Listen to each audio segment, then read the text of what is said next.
my God. Becky, look at her.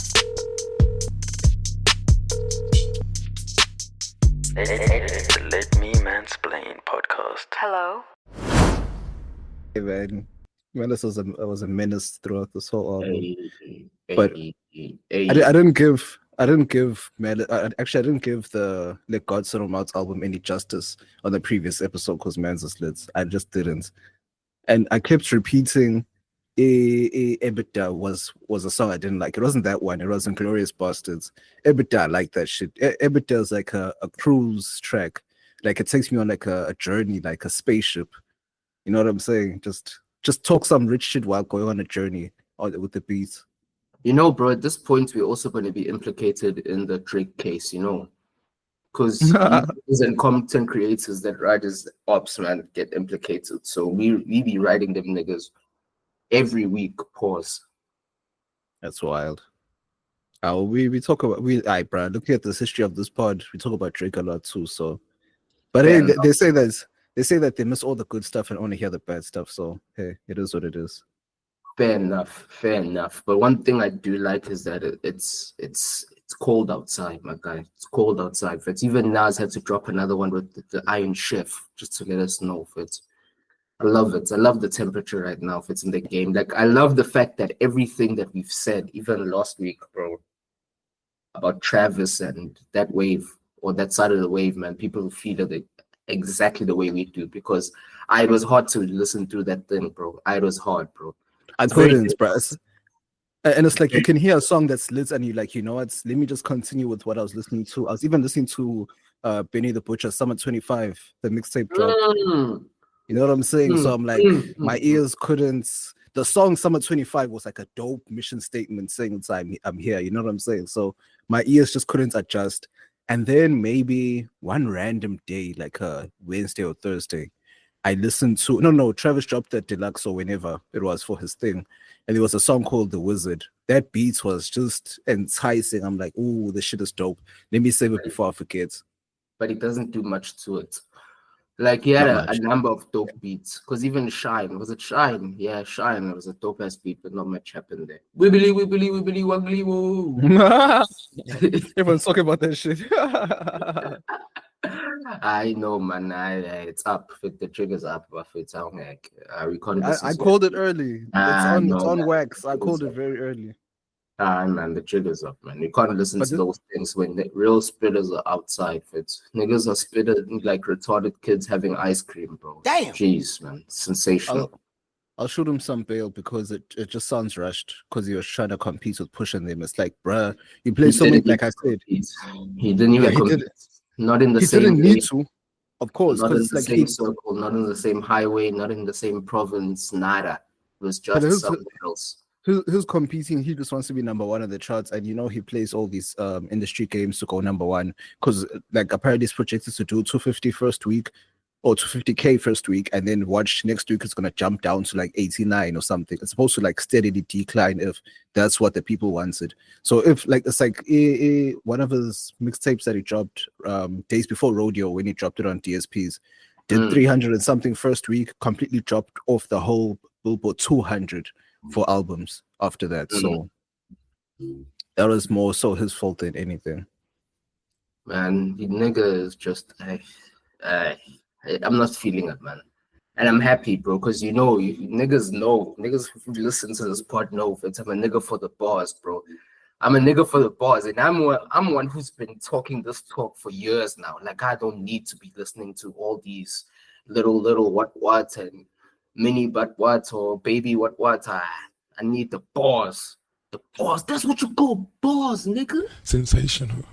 And did you see? Yeah. Cook. Now I was saying, did you see Joey dropped a new track and Mans was dancing, like doing whole choreography, like legit? So I'm like, oh, he's taking this shit seriously. I didn't. What's the name of the joint? Let me find it here. It's 3 beat switches. Of course, he's still rapping. Yeah, well, still doing what he needs to do. So let me see here. 3 beat switches. I'm looking for Joey. And at least it's actually on DSPs, unlike the other ones. I had to download the YouTube Music app Yo, mfethu yazi ukuthi angifuni kube iqaba kodwa bengihlezi ngifuna ukubuza ukuthi what does DSPs, bro? What does DSP stand for? Because throughout the beef, niggas were dropping this, and it's like it's not on DSPs. It's like, bro, what are DSPs, bro? Break it DSP down. is digital service provider, if I'm not wrong. So YouTube is not a digital service provider, or is it a thing of their leaks and then other niggas posted to their YouTube? Or a digital service platform. It's like one of those acronyms. I forgot the actual acronym for it, but DSP is where you distribute your content on. So whether it be Spotify, Apple Music, Tidal, Deezer, Amazon Music, whatever the case may be. And in terms of podcasting, it's Apple Podcasts. Even Patreon can be a DSP, but it's you have to pay for it. All that's behind a paywall. But with podcasts, the Spotify, Apple Podcasts, Google Podcasts, that doesn't exist, but all of those stuff together, those are DSPs. I forgot the actual acronym though. And why isn't YouTube a DSP? It can be no, it's not. It's not considered a DSP because that is like, oh man, my English is escaping me right now. But YouTube is more so. Okay, if I had to use, it's like it's not. Okay, DSPs are B2C, right? Whereas YouTube is more so B2B, especially if you're a content creator. So it's not. I can't explain it properly if you can hear what I'm saying. But YouTube, it's not. It's like a public platform. It's not something where you need to like, in order for someone to actually. Yes, you can still upload on Apple Music and stuff, but you're gonna need to go through a few steps, and for it to actually be heard, it's going to be extremely rare. Whereas on YouTube, you can get picked up by the algorithm and all those different things. And it's not, unless you have YouTube Music, you can't necessarily download the stuff on, or YouTube Premium. You can't download the stuff that's on YouTube. You know what I'm saying? So it's like YouTube became its own DSP with YouTube Music. That's how they became their own DSP. But YouTube itself is not a DSP.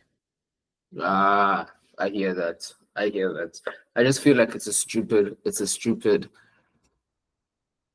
condition where niggas don't rate something if it's not dropped in DSPs. If it's dropped, it's dropped, man. If a nigga didn't want it to be dropped, he wouldn't want it to be dropped. So I think that has always just been a weird caveat that niggas have used, man. It's just nah, man. No, niggas are just acting obtuse because they don't know the hustle of us actually downloading albums back in the day, especially when albums leaked, like I mentioned last week, downloading the actual files, getting it on your phone.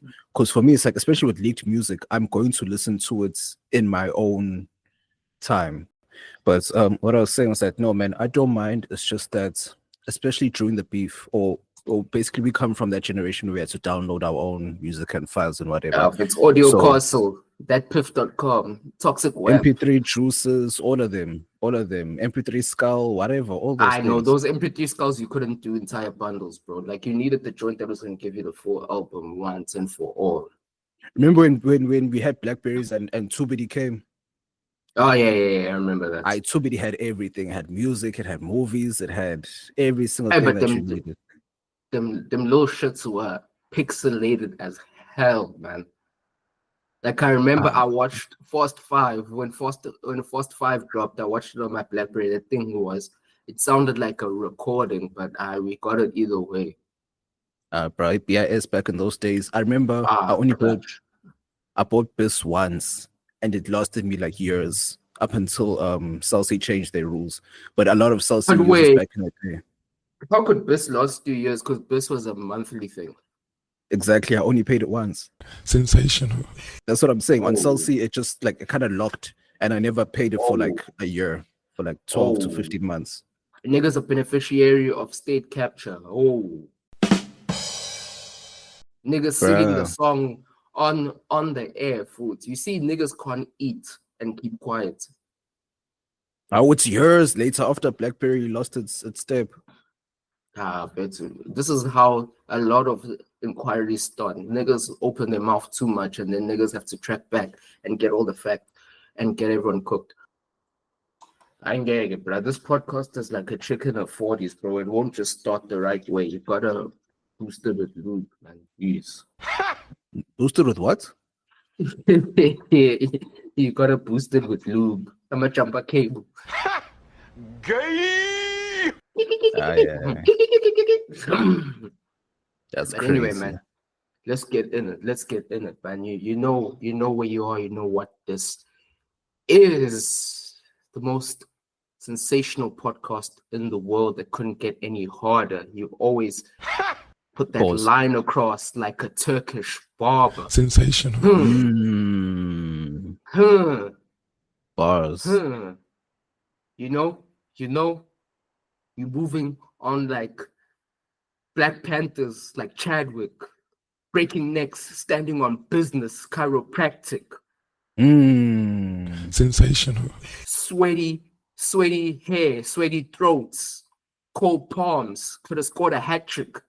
My pastor's like Antonio Conte's hairline. I lost it and got it back. It used to be tragic. Sensational. Ooh.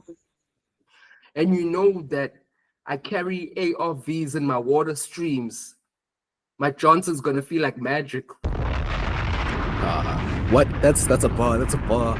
That's a bar. That's a bar. That's a bar. That's a bar. Hey. That's a We bar. are That's a bar. back. That's a bar. That's a bar. We That's a are bar. That's like a back in double it. triple.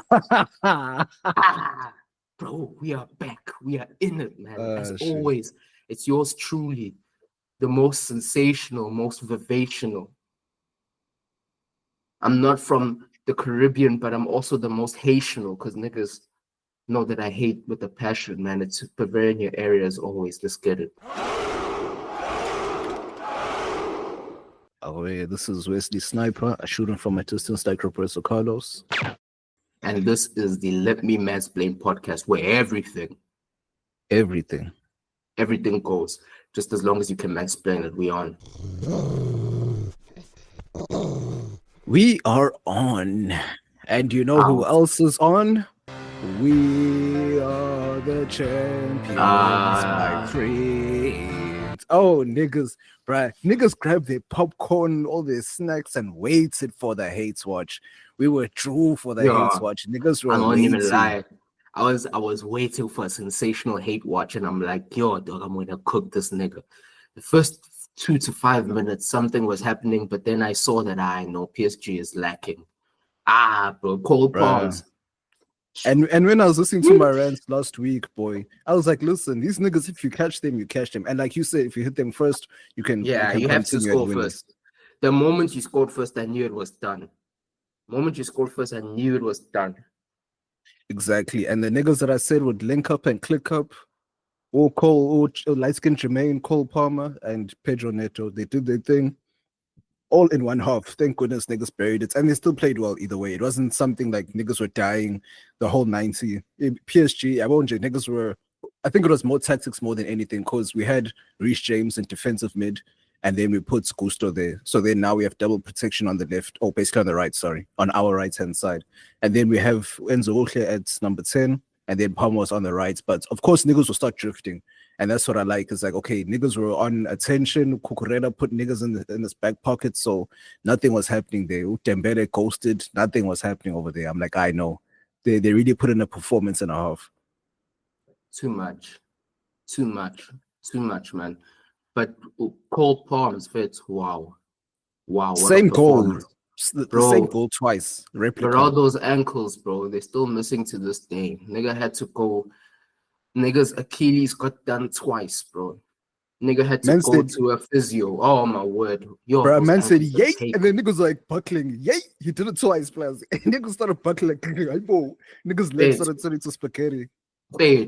Even Donnarumma, fed. Somebody was Musiala too strong. Musiala's ancestors are eternal, fed. Man was bro. For Donnarumma's a smoky guy, man. That's a smoky keeper. For him to get done like that, and that could have easily been a 5, hey? In the first half, easily could have been 5. But easily could have been 5. Of course, Chelsea could have been Chelsea, but niggas did what they needed to do. But the funniest parts, bro, of the whole thing. Oh, actually, and also here comes Luis Enrique trying to attack Pedro's like, hey, how dare you score against us? What type of thing is that? Waste man at the end. But and also me, side note, sorry to cut you, my guy, but You picked Reece James to be the guy to make the difference in defense. I hear him, but Chalobah, bro, Chalobah was balling, man. And that's the thing about Chalobah, ne? We toss him everywhere he comes back and he still does a stellar job. He still does plays or makes a stellar performance. So it's like niggas are still looking to ship him out. It's like, how many times does he have to prove that he's really the one for us specifically? Like he gets down and does the work and everything. So no, man, Chalobah, he deserves all of the attention that he gets. I wish they gave him his number 14 back because that's the one that he needed. And then here came João Felix, who barely even used him and then got shipped out again. So no, man, Bro, Chalobah did his thing in defense. João Felix, bro. I wanna, João Felix is one of those players where it's like he's a tool that does everything, but not that well. Like he's very talented. When you watch him play, you can see that this is a baller. But what is he good at? Like, what is Felix good at? Like, there's this almost category of players that they dope, but they don't do anything. In my category, oh. The nigga will use words he don't really know. Yeah, guess this. Ungangimizi mina la ikhulunywa khona isingisi, ungangisho kuthiwa ngabe uyaphi. Manazi ukuthi niyokhuluma isingisi, ungangibizi ngoba angifuni ukuba lapho. Into engizoyenza ngizosukuma lapho ngisakhuluma isingisi nonke ngivele ngifake impama. Nonke neskim sakho. What's wrong? Category. Come on, bro. That's not. Bro, come on. A category. Bro, come on, bro. That's not an upper ruckus. The word, that word came out. It's a category. category, no, whatever. Tomato, all good. No, man. But the point still stands. Yeah. He's one of those like who is another nigga who's like that Nkunku, bro. Like I can see. That's what I was gonna say. Nkunku, what is his and Nkunku position? are in the same class. They're both false nines, and now that false nines are getting extinguished and they're putting real number nines back, they don't know where to go because when they didn't play false nine, they played on the left or right, or they played cam. Yeah, also. They're like utility players. You can put them anywhere, and if they fit, they fit. So these guys are now drifting from club to club because clubs are now going back to the traditional 10, whereas Guardiola came and shipped in the false nines and they kind of almost extinguished real number nines. You know what I'm saying? I think we already discussed that, but it's like niggas like Cabo Suarez and Lewandowski like kept number nines pushing in the previous decade in order for niggas to come back in a way. But you know, and the KDB, Özil, and Muller kept the number 10 because the number 10 did a funny thing for a while, man. Coutinho, Goethe, all of these number 10 niggas ended up being in weird spaces where you didn't know where to put them and you didn't know what to do with them. Like half of them became 8s, the other half tried to do the winger thing. So for our hot minutes, number 10s were just stranded. James was another one of them. Like Ericsson was a 10 traditionally. He had to go back. Isco, another one of them. There's like a whole bunch of 10s that just question mark. They had to be put somewhere else. But those niggas are not in the same class where it's like niggas who you know are dope, but where do you put them? That like that nigga from Tottenham, dog, Matisse Tell. He's another one of those niggas. It's like, is he a winger? Is he a striker? Is he a cam? What is he? It's a Pokemon. Like, yeah. Fast enough to be a winger, but accurate enough to be a striker, but it's also good on the ball for you to be a cam. I know those ones. But not good enough at finishing to be a striker, not good enough at crossing and taking on his man to be a winger, not good enough at threading through passes and whatever to be a cam. So you're just this weird thing. That's a mix of all these things, but not enough of them to be one thing. The making of a super sub when you just need a goal, basically. Sensational. Yeah, that's sensational. That's sensational. The making of that's the what you need. Is sensational. Bro, that's what you need in a super sub. It's like you need this person to play wherever you need them to go and then finish the job or have a higher chance of finishing the job than others. So yeah.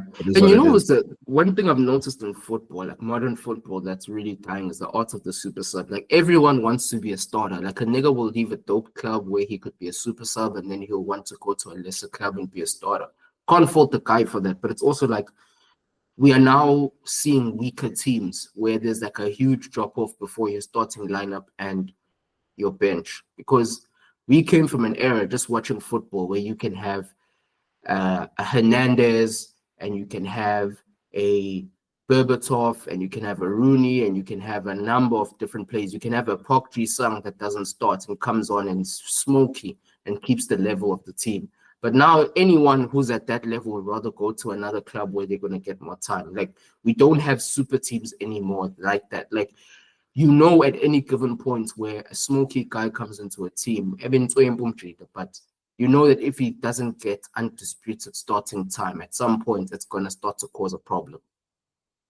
Yeah, it happens. It happens, but it's not the biggest issue, I guess. And like the thing is, like the game is always evolving, and they always find a way to change the norm. So a lot of things that were put, like it's like the thing is like everything is follow the leader, whether in any industry, whether it's in rap or whether it's in football or whatever. So when one person's tactics or business dealings is working, everyone else has to now pivot and change, and maybe even the whole system tries to pivot to that. And then when systems change, then it's time to now switch it up. Like right now the system's changing with this whole Club World Cup and all of those things. So it's like if niggas don't need super subs anymore, and also the economy is very telling. I won't even lie to you. Economy is very telling. Niggas want to be the steering of their teams. They have all egos. Like I feel like everyone feels like they can get Ballon d'Or. It's like a wide open race for Ballon d'Or or something like that. So all of that counts into the fact that niggas don't want to be super subs. Like yes, a lot of teams have squad depth. Well, specifically Chelsea mostly has squad depth. But it's like, okay, now we need to see if the depth is enough. We did the rotation thing. It worked very well for us last season because niggas weren't burnt out. You know what I'm saying? Like, yeah, legs were good and won a competition off of fresh legs. You know, of course, it wasn't like the most prestigious competition, but niggas still won and no major injuries like that, except for Mudryk. Haha. But is that besides nigga that, injured or is he just off the dope, man? no, remember, we actually brought, like, you see, if we're like a major pod, like everyone would have known. Well, not everyone would have known, but maybe like 3-4 weeks before they actually announced it. I remember saying like, no, man, I did my research and Mans was banned for doping. It's just that it wasn't announced yet. And then at the end of the season, they announced it. So it's like, how can you make a guy disappear for like 10 months and not say anything? Same thing that Pirates did with those Monopoly Salin. He's just signed for some random club right now. Some random club right now. Yo, dog, you know what a very funny thing about football, man. And I want to discuss this. Like I did a post earlier this week where there was like a video of one of the under 20 youth that are at the AFCON, right? And The women's. No, not women's. Under Oh. 20, gents under 20. Okay. And the star boy of the day, who played an excellent game, by the way, excellent game, purely instrumental for the 3-0 win. Then he started doing those Kasi styles, and not even the good Kasi styles, the useless Kasi styles, right? Where the nigga was dribbling on the ball, waving his hands up and down. You know, that storage celebration. Man stood on the ball and The high did school. that. The high school entertainment styles. Yeah. Bro, then you know, like when the ball is about to trap the ball, he acts like he's about to catch it with these hands, useless things. Then I put a post like, South African football's not going anywhere if you keep doing these things, man. And the niggas were angry. Niggas were It's not cooking. prevalent though. It's not prevalent though, and I think that's why it got cooked, because not everyone does this. Like, yes, we are known for it, but not everyone does it. It's like, you know, someone who was just doing it for no reason was Rahad back in the day. He was just doing it just to do it. But Urakhale was beating his man and he was progressing the play. For me, I don't have a problem with flair. I like our flavor of flair. There's so many dons within the PSL history who have bought flair. Rakhale is one of them. Sometimes it irritates me with how much time he'd take to trap the ball and sometimes how he would slow down the play, but fine, cool, it's all right. But there's guys like Abo Masugu, there's guys like Abo Slow Poison, Manyatele, there's niggas who would cook you now, move on the play. You know what I'm saying? There's too many dons. And that's what I'm saying. But that's what I'm saying. Like, not many people do it unnecessarily. That's what I'm saying to you, on a high level or on the highest level. Like, you can see it in the clips of lower leagues or whatever the case may be. But on the highest level, it's very rarely done to like a point of just doing it for the sake of just, because they know it's still, I'm a professional, it has to be played. That's why I'm like, it doesn't matter if they do it in these lower leagues. Let them do it and entertain how they want to, because it's not something that everyone does, and it doesn't. Yeah, it's not for everyone too. It's not for everyone too. I still think people who enjoy that have the right to watch the content that appeases them. And me, man, I'm gonna be a hater of it. If that things are taking us forward.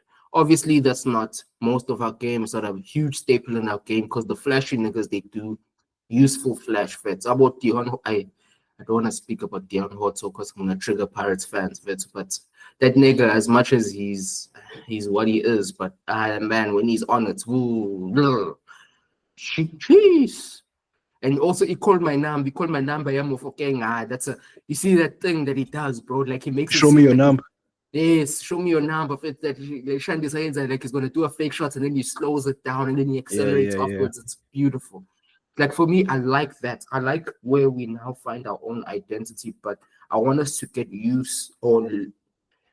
rid of the useless things and get rid of the fat. Like there's fire things that are flair, and I need us to trim the fat that's useless and then get back to the real shit. Because niggas like comparing that to like joga bonito, which is, you know, the Brazilian / Portuguese style of football where it basically means play beautifully. And you know the Brazilians, bro, they show Samba. up, but samba style, joga bonito, all of that. But for me, samba style, bro, like Ronaldinho will never just sit on a ball and wave his hands around that jive if his ball. Like that thing was just useless. That thing was doing rainbow flicks, he was doing elasticos, he was popping it over niggas' heads, he was cooking niggas expeditiously. Neymar as well, Douglas Costa as well. Vinicius tried, but hey, hey. Nah, man. No, I see why you're being cooked, because you're worrying about something that's not a major issue. It's just a small thing, and you're focusing on that small thing where it's like it's not even a major issue. Yes, niggas do it in the lower leagues, but no one is gonna embarrass themselves to that extent.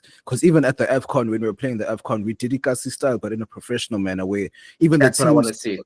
the other countries got annoyed at us, but they couldn't do anything because they couldn't get the ball from us. So I'm like, yeah, that's the highest level of it. But when you're complaining about the things that the lower league guys do, and it's not like a prevalent thing, so you're kind of focusing on something that's not everyone does, really. So that's why it looks like you're a hater, because you're focusing like on something that's it's not common for people to do it all the time. So it's like, no, let niggas do it in the lower leagues, but if they start doing it in the higher leagues, then yes. But if they do in the lower leagues, but then they learn when they get to the PSL that no, man, this is not how we do it, and then they do it in the proper and professional way. No, I want to make a very clear distinction and a very clear correction. No, I don't look like a hater. I am a hater. About Leo Raja Polo style of football where you kicking up dirt and you dancing on top of the ball, biggies in a ball, like you're sitting on it and you're rubbing the ball with your stomach and you put the I don't, that's unnecessary shit. And then only to pass the ball back. If you can lure a nigga in with that and then you cook him with the step over and mshanga his I'll shut the hell up. No, but that's what I'm saying. Let's see, you can't find, even in the whole of last season, you can't find someone that did that in the PSL. That's what I'm saying. So you're talking about things that happen in general, in lower leagues, in South African like societies, a football society or soccer society. You're not talking about the shit that actually happens on the field. Fair enough. That's what I'm saying. Fair It's enough. like that's like a hypothetical, basically. You know, so Fair you're finding enough. the problem instead of just being like, Fair okay, yeah, enough. I don't like it, but let's leave it. But anyway, I'll not take to that move- out. I'll take that Yeah, out. yeah. There's like how in football there's a difference between, you know, fair to eat ski and the football that you play on the actual pitch during league, and there's a difference between that and the futsal that niggas are playing in football nets and whatever. So I hear you. I hear you. Yeah, it's like complaining that action cricket you have to run as soon as you hit the ball. Like, you know, it's just part of action cricket, but it's not professional cricket. You know what I'm saying? But Fair yeah, enough. anyway, staying on football, man, Yamal is hilarious. Man's Bro. hiding midgets. Man should be in an R. Kelly music video. Midgets. Fetsu, nigga had a whole Diddy party. You couldn't even bring your phones there. And my thing is with that whole thing is that we've said this a number of times on this pod, and we'll say it again. When you have, I don't even think this is PPM. I just think it's a young nigga who just got money. And I feel like if you gave a couple of million per year to a 17-year-old Bavaria in your area, your area would have been a mess, bro. Your area would have been a mess. I would have done midgets. I would have done the whole midget stripper thing. I would have done everything. And it's not even because I want midgets, but it's just the chaos of it. I would have done everything. And for me, the most important thing for Yamal right now is that he needs an OG. And if you look at Bossa, man, all these dons and I'll hyper focus on the number 10. Every guy who was a number 10 always had a big don around him who can put the arm around his shoulder before he became the 10. You know what I'm saying? Like when Dino came in, obviously the squad was still a lot more healthier and there was a lot more big dons. And obviously Rijkaard was the manager. Rijkaard could sit him down and be like, hey, yo, this is how it works. I was a footballer at the top level. I've done this shit. This is how we break it down. This is how we do it. And then I'm not sure if Rivaldo was still there or Rivaldo had left, but Rivaldo was also one of those people who could have been there. I think, no. He was at Milan at that time. My bad. But the point is, for Messi as well, there was Dino, who I don't know how he is as a role model, but I would have hoped that Dino would have sat the nigga down and be like, "Ayo, young blood, 1, 2, 3, hamburger game, sure." Yamal came in at 17 and he's the best player at the squad. No one's gonna tell him shit. No one's gonna tell him anything. Lewandowski, I would have hoped Lewandowski would have been the nigga to be like, "Hey, boy, young nigga." But Lewandowski's at the Diddy party, dyeing his hair blonde just like him, trying to get the PR, doing those TikTok dances of his. And I'm like, boy. No, man, the thing is, the crazy part is that his dad is right there. You know what I'm saying? Bro, you see what his dad is, bro. You see what his dad is, bro. You see what his dad is a YN, an old YN. Yeah, his dad is an old young nigga. Come on. Like that, the young nigga is cooked. I really hope we will see a great, long, and illustrious career. As much as I hate Barcelona and I make it very well known, but I love football and I love to see young, talented niggas go on and do big things, man. Like the past generation really disappointed us. The Lukakus, the Sterlings, the Moratas, all the guys who are on the cusp of 30, 29, 30, 31 right now, they disappointed us, and the young niggas are feeding us really good. But I really hope this nigga gets his shit together, because this doesn't look good for his long-term career. Yeah, for his longevity, it doesn't look good. However, I feel like him and Endrick are two sides of the same coin, because Endrick getting married at 18 is insane. Like, where are your parents? And then, like, the closest in his marriage is stupendous. So it's like, where are your parents? That's what I'm saying. He's got it's two sides, apparently, allegedly. I don't know how serious it is, because you know how niggas just make things up to make it seem like everyone who marries a footballer is a gold digger or whatever. But then she is like 8 years, just like 6, 7, 8 years older than him, and he's only like 18. So she's like pushing 30. That is a minor. That's the only thing that I have a problem with. I don't particularly have an issue with people getting married young, right? But it's like, what is the support structure around that marriage? Because marriage is a different gravy, man. That's not something. It's another ball game, and it's like, why are you doing this? Like, yes, a lot of the greats were with their wives when they were young and then got married in their 20s. But just to get married early, like this is 1960 something, bro. It's crazy. But remember, Endrick, I think he's an old soul. Everything he does is Pele. Oh, Bobby Charlton. Nigga tucks in. I forgot niggas called him that. So Bobby Charlton. Fetu nigga even tucks in. You know that a nigga's an old head. Fetu, he's an unk when he's playing disc. He tucks in his shirt. Bro. Only Uncle do that. Only defensive mids do tuck-ins on a normal. So him being a striker doing that is wild. Bro, like the only young nigga or only like nigga who wasn't an unk in spirits who did the tuck-in was Benz. Like Chris did a tuck-in for like a full 2 seasons. Like I think around 2013, 2014, he did a tuck-in. Yeah, but he was doing long sleeve net tuck-in. Long sleeve net tuck-in doesn't really do doesn't hit the same as short sleeve and tuck-in. My guy, I want us to talk about this, Fetu. You know, football drip. They won't tuck in, Fetu, and you know those men who wear gloves no matter what the weather is. I don't know what, because I did it myself. Gloves make you feel like it adds +5 to your stats, Fetu.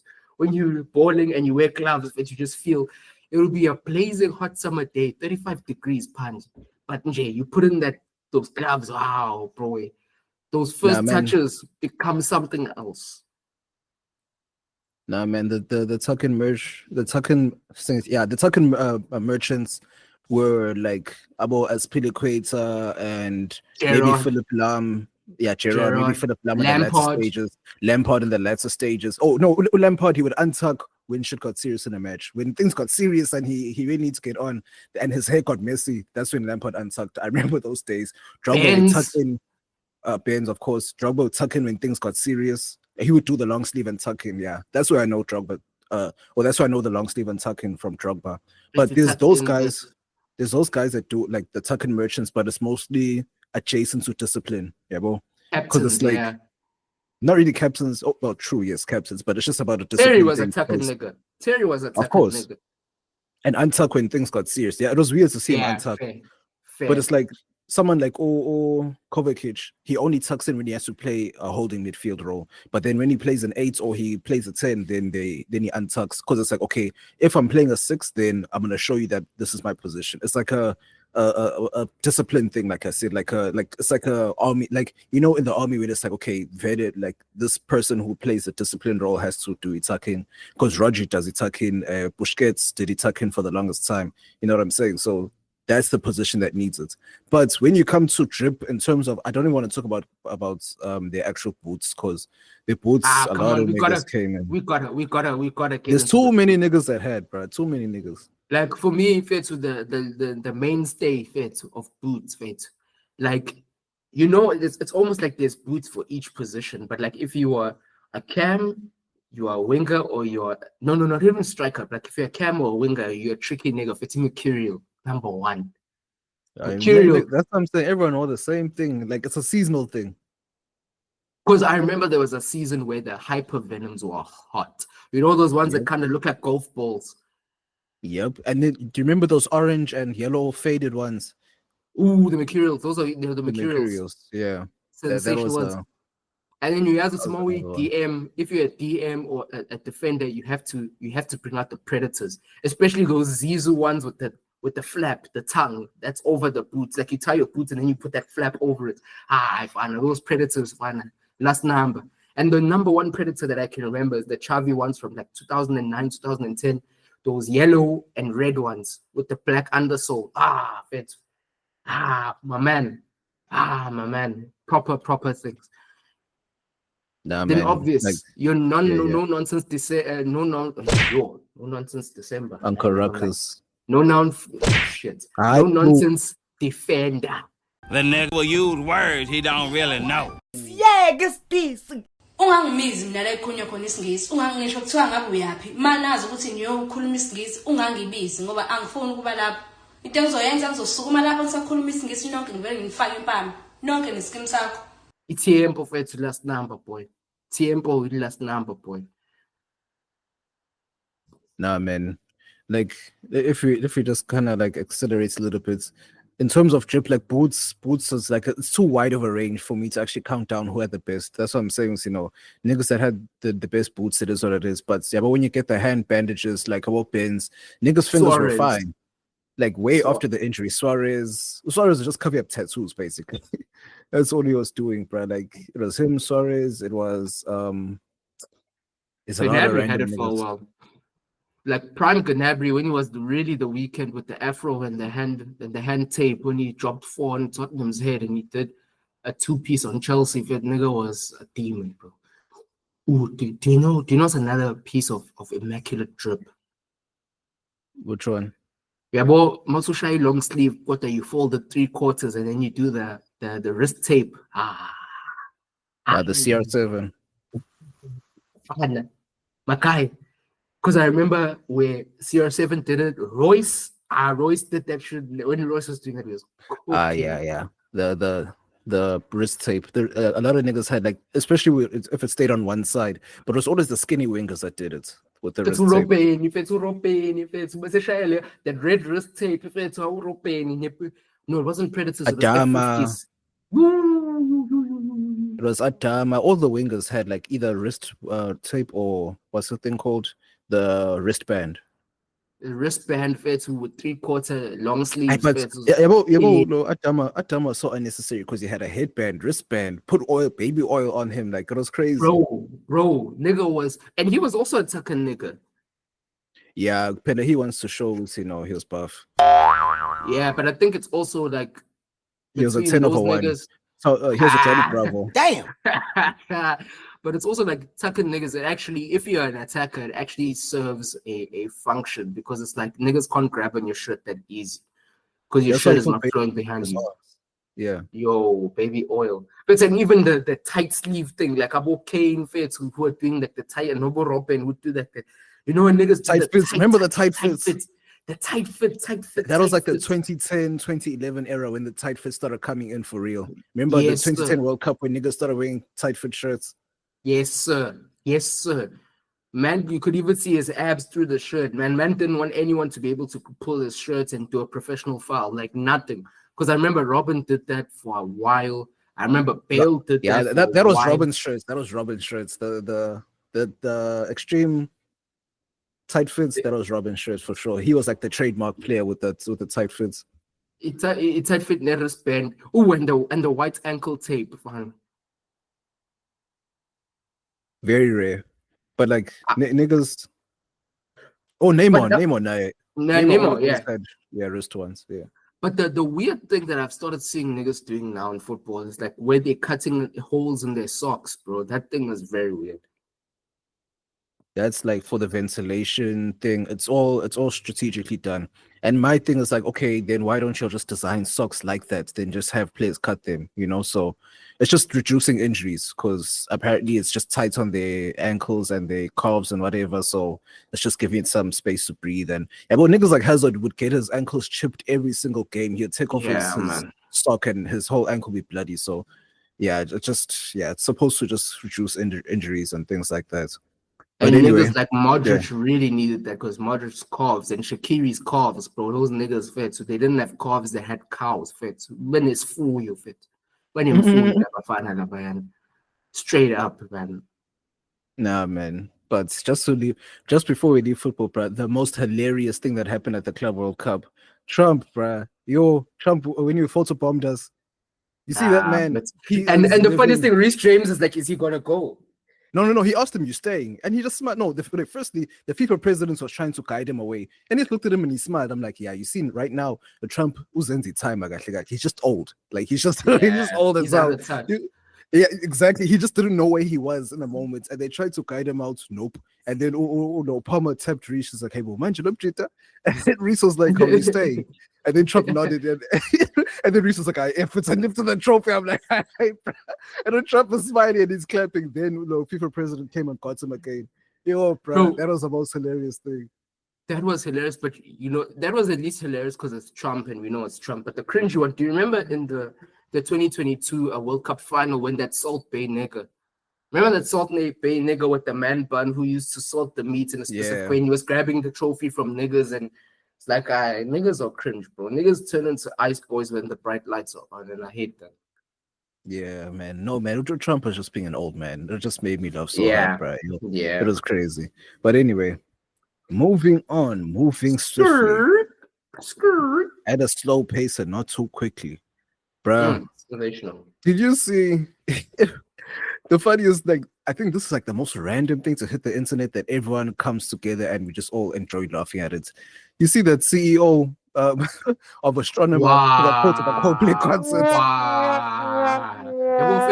That thing made me like give that nigga a side eye. It's because how are you a CEO and you buckle under pressure that quickly, Fitz? The nigga jumped under the stands. Like, honestly, if that guy just held your Uncle Ruckus, if he just held his shorty and he stood there and nothing was wrong, they were gonna look at him 2 seconds, pan away. But the fact that he hid and the shorty hid and everyone was embarrassed, they knew that something is up here. Something is like Oswald Flop, and like, bro, if you're gonna be that type of nigga, like you have to be prepared for anything because it's like it doesn't like see this is the problem with being rich. You're so comfortable with everything going your way around you. You see, but if you're cheating, you have to be aware. Bro. You have to be on your toes. So when it happens, you know that okay, spotlights on me, cameras on me, play it cool, keep it there because we don't know who you are. Only your guys' spouses will know it's or like here and there. And if it gets out that no, this is the CEO of Astronomer, they can come and get you in the background and keep you quiet. You know what I'm saying? But now this nigga does it theatrically. He did a whole backflip. That was a backflip, bro. He fumbled. He really fumbled. Also, he really fumbled, bro. And then here comes the little assistant girl on the side being like, ooh, and like, it was like literally like a movie. It's like, oh, you're here for everything. Everyone knew it's and you know every little thing. And then the first people that the board is gonna come to is that chick that was there on the side.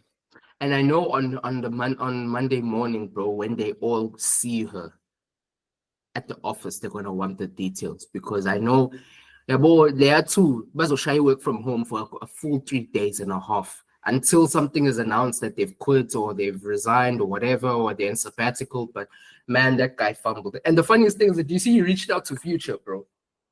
No, you got nuded, bro. You got nuded. I? Yes, that's what I tried to tell you. I'm like, you got nuded. That's not real. That was Daily Nude, not Daily Loud.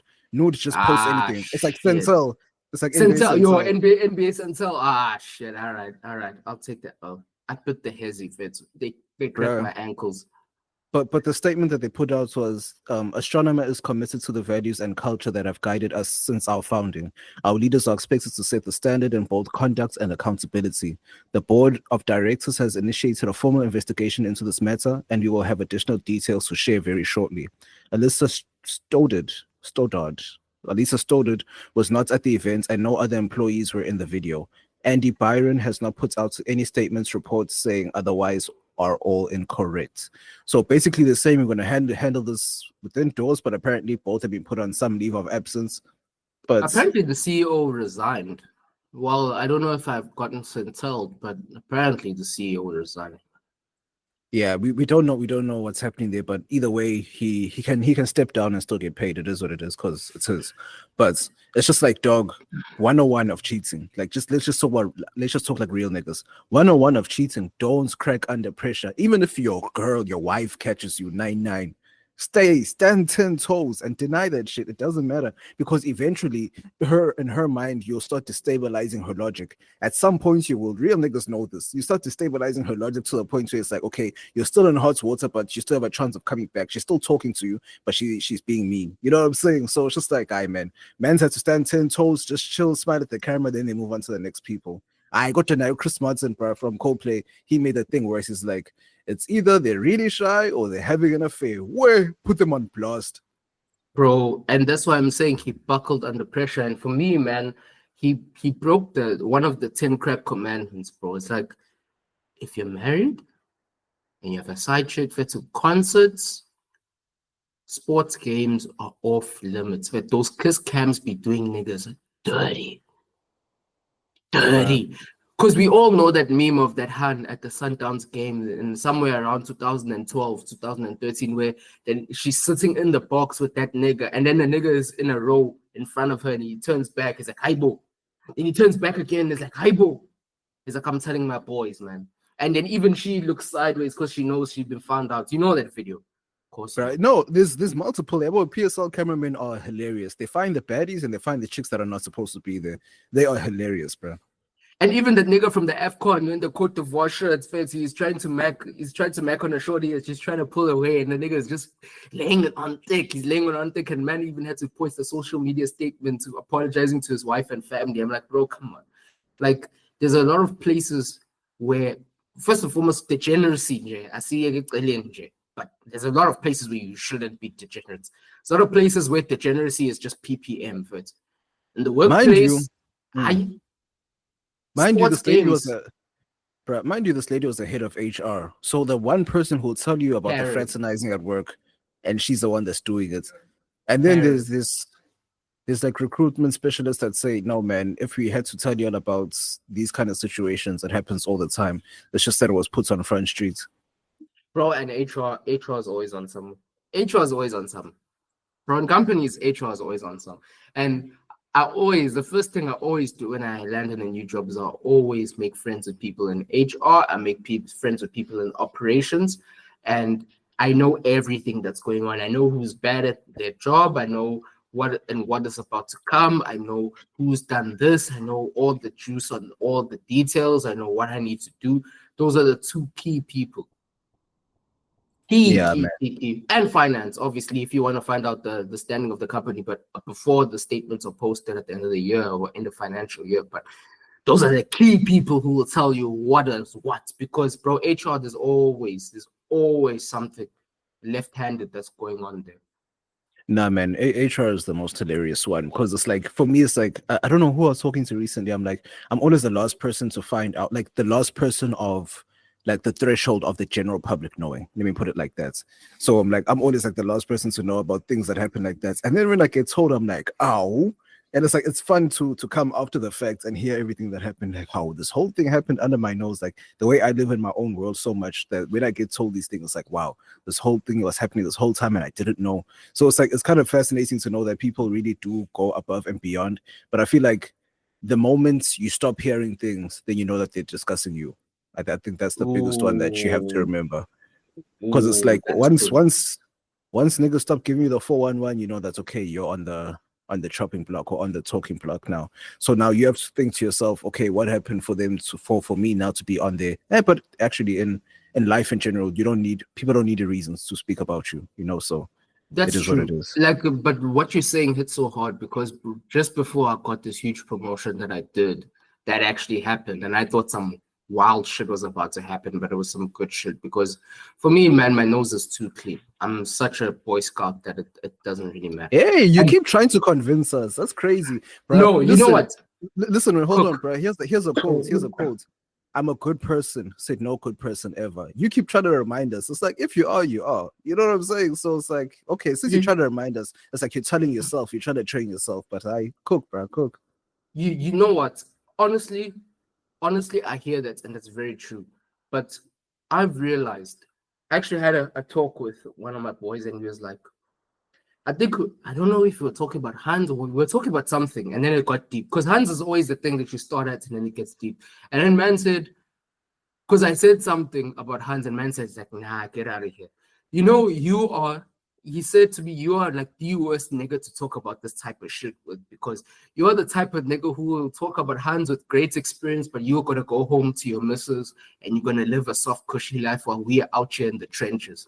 And man was like, hi, when you like to make it seem like you're one of the niggas, but you are a Boy Scout. And he was telling me, Guti, when you've always done this, because when we were in trouble with the HOD, you would always act like you're down, but when the crunch time came, you were always clean and you always knew how to make yourself clean. And that's like one of the things where it was like a pin drop moment where it's like, I've always been in the mix, but I've always been a Boy Scout, which is why I say I'm a Boy Scout. And Can't be in the mix and be a Boy Scout, bruv. You literally told on yourself. He literally, like your homie just said, it's like, no, you're always down with the things and you got yourself out. So you know how to get yourself out. However, you're still doing the thing. Just because you got yourself out doesn't mean that you're a Boy Scout. That's what I'm saying. It's like, that's what I hear from. Even if I listen back to the episodes, I'm like, nah, man, this guy says it way too much. So it's like, that I'm not saying that you do this, but I'm saying it's just like, yeah, well, if you have to have your side piece and then you come back and just realize, oh, snap, you have the PNC, the post-nut clarity, and say, no, man, cheating on your girl isn't right, etc. You'll tell us a revelation now that you got out when you were in court, not when you were doing it. I've never really done that, to be honest. Like, That was an example. I was just saying. Yeah. I know. But it's like, this points to one of the most impactful conversations I've had, right? And this was a couple years back. But it's like, how we always talk about PPM and how niggas' dicks get them into really bad spots and bad situations. And right now, just in society, the conversation around monogamy is like, yeah, monogamy is a prison. It's a limiting factor. You know what I'm on about, right? I'm not just talking shit. I'm asked. And I'm like, and I talked to my old man about that because I'm a firm believer in, if you're about to do something, talk to people who have done it for years. And that man's been mad for years and it's been smooth sailing. And like, he dropped the biggest gem on me, not even knowing or not even being cognizant of what he was saying. And he says, the problem with us, our generation, is that we see prisons where there are none. And one of the biggest things we need to realize is that we are always in a prison. Always. Like, if you are a nigga with a wife or a steady hand and you're cheating, you're in a prison. If you are a nigga who is in a monogamous relationship, you're in a prison. Everything is a prison, because the nigga who says, monogamy is a prison because I want variety. Yes, he may have variety of women. He may be quote unquote free in that perspective, but he's in the prison of lust. And it's like, a lot of young guys are going to never reach their full potential, never get the levels of wealth they're meant to get, never get the fulfillment out of life they were meant to get, never get the unlocked potential or unlocked benefits of their relationships with all the people around them and their careers, because they have PPM. And it was like, monogamy is seen as a prison on one side, but at the same time, your lust and all the shit that you love, or all the honeys that you love, and your consistent need to be keeping your head on the swivel, checking out on the best talents, is also a prison, because the money you spend, the clothes you wear, everything that you do is in trying to procure this. And because of that, the opportunity cost is all the opportunities that you could have had if you were just disciplined and been able to focus on one thing. Like you had a Han who had 89 potential, but because you didn't put them in the training camps on the FIFA while the games weren't being played and you didn't give them game time, they only ended up at 75. And a Han who has 75 potential at your main Han, or only realizes 75 potential, that means that you've missed out on 14 points that you could have gotten, but because you were dipping in here, here, here, and here, spending money here, here, here, and time here, here, here, and here, you never really reach the full potential. And it's like, bro, you're always going to be in a prison. Choose the prison that gives you the most sense of fulfillment and the best sense of life. And ever since that, I'm like, yeah, no, I don't know ways, man. Bro, like just so I know I mentioned this bar a lot, but it's so important, especially as you see, this is what I'm saying about certain rappers when you just get older and their music starts or their lyrics starts to make more sense.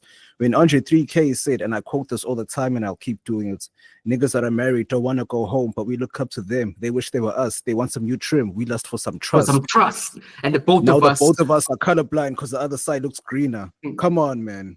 Come on, man. That's the Bro. thing. It's like we're stuck in limbo. That's the thing. As humans, you're stuck. If you don't know what you want, you get stuck in limbo. Let me put it that way. So it's like if you know that's okay, sure, you're locked in and you're staying with one chick, that's your side. If you know that's okay, I'm gonna be a bachelor forever, that's your side. However, a lot of niggas are stuck in limbo where it's like I have this thing of I'm a bachelor either not by choice or a thing of I got hurt once and then now I think that all women are like this and I'm gonna stay like this. And that's where this prison thing of yours comes in. Niggas start creating their own prisons and saying, oh no, women are never faithful or women are always this, so I'm gonna keep smashing and dipping. And then the other side is where niggas are faithful, like, hey, well, how can niggas go around smashing all of this? One chick is perfect or whatever. However, they start creating the prison where they see other niggas do what they do, and they're like, hey, Yazi, maybe if I could just step out once or twice, and like, you know, experience new flavors and all of that. Hey, look at these guys having so much fun. So they're creating their own prison, whereas they have a chick at home. So yeah, I get that balance where yes, it's not necessarily two sides of the spectrum, but it's just if you don't know yourself, I think that's where it all starts. Man. It starts with you as a person.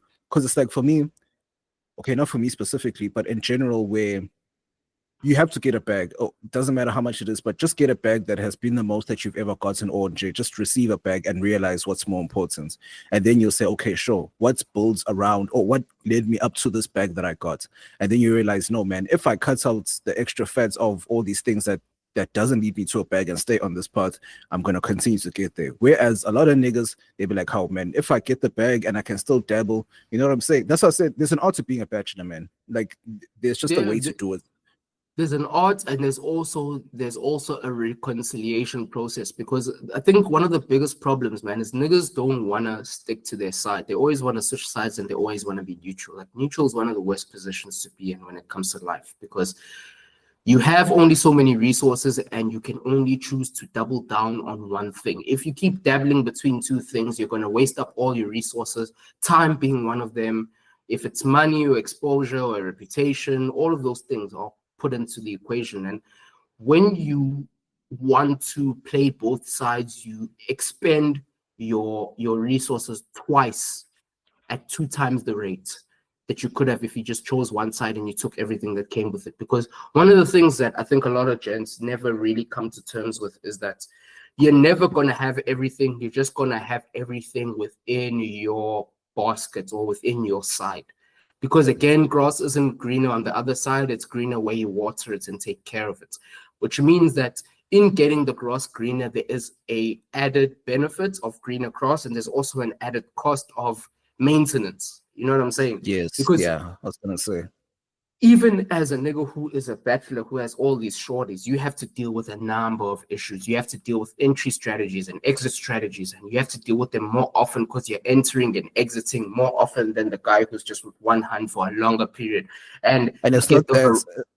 It's not only that it's not bad to cut you. It's just also a thing of multiple women asking you for random things, whereas they don't know their place. So now you have multiple women asking for things because niggas think it's just a one-way streets. Women will ask you for shit. So now you're annoyed because they keep asking you for stuff for multiple women, whereas, or compared to you having one person who keeps asking for stuff, or the one person that knows how you work and know how you move and knows what they can and cannot ask. So there's a lot of inconveniences behind having multiple women. So like you said, maintenance.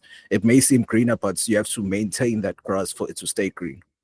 And one of the things that niggas have really, really gaslit themselves in is that, bro, no matter how you put it, no matter how you cut it, women are, as much as they can be an asset, if done well, and if they're good women, they also have an expense element.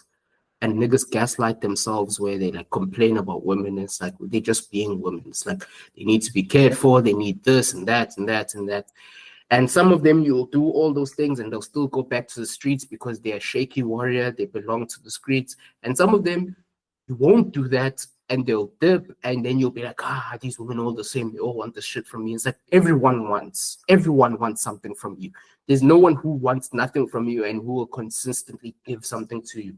And this is my thing. It's like, even with that situation that you're talking about, they always try to overextend. And you always have to play those games. Like if you're a bachelor nigga, you always have to play those games. You will never keep, whether she is a short-term fuck buddy kind of thing or a side thing, whatever. All women always want to overextend their place because all women want to see you naked. And I don't mean physically sensational, because some of them do want it to be physical, but they want you to be emotional and spiritually naked in front of them. Like they want to know all your flaws and all your things. So even if this is meant to be a drive-through short-term fixture, they'll always try to dig deeper and know a bit more about you, and you have to learn how to handle that. And that is it's a con. You have to handle that to get the what's this word? There's this word that I'm looking for that niggas talk about. Like they want all those different experiences. They want that variety. To get that variety, you have to deal with that. And the thing is, niggas want to get all the upsides without any of the downsides. And this is why niggas keep jumping between, oh no, we need more good women. And then a good woman shows up and then you don't know what to do with that. And then you, oh no, we love hoes. Then you jump to the streets and then hoes do what hoes do. And then you complain, oh no, these hoes ain't shit. Then you want a good woman. And you just keep going back and forth. And then the thing is, while you're doing this back and forth, bro, the one resource that you cannot get back is running out, which is time. You are now 35, 40, 45, 50, and what have you done with your life? My thing is, choose your side, stick to it, take the benefits and the costs that come with it, and build with that, and then your life will actually have some meaning.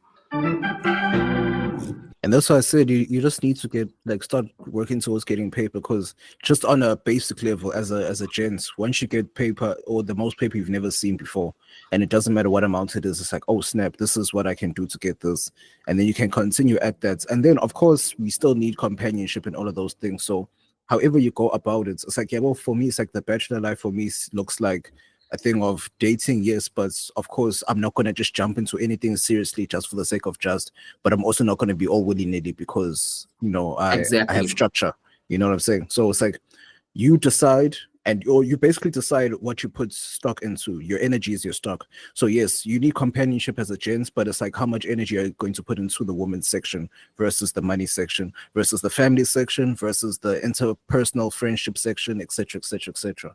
So you just need to decide which places you decide to put your energy, or where you decide to invest your energy into. That's just about it. Because it's like, if you invest energy too much into hands and you see other things going by the wayside, who else do you have to blame? You don't have bad luck. You just keep repeating the same patterns. If you keep putting your energy into work and you're not doing too much in your personal life, your health will start deteriorating. Whose problem is that? Yes, it is your job, but at the same time, it's your job to take care of yourself.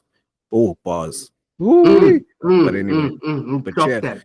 Taking this to church. And the one thing I want to say though, on the picture that you just said, is that those are signs of an unoptimized life. Because if you have an optimized life and you have intentional decision making, the hun parts, the interpersonal family relations part, the money part, all of those parts will be one thing.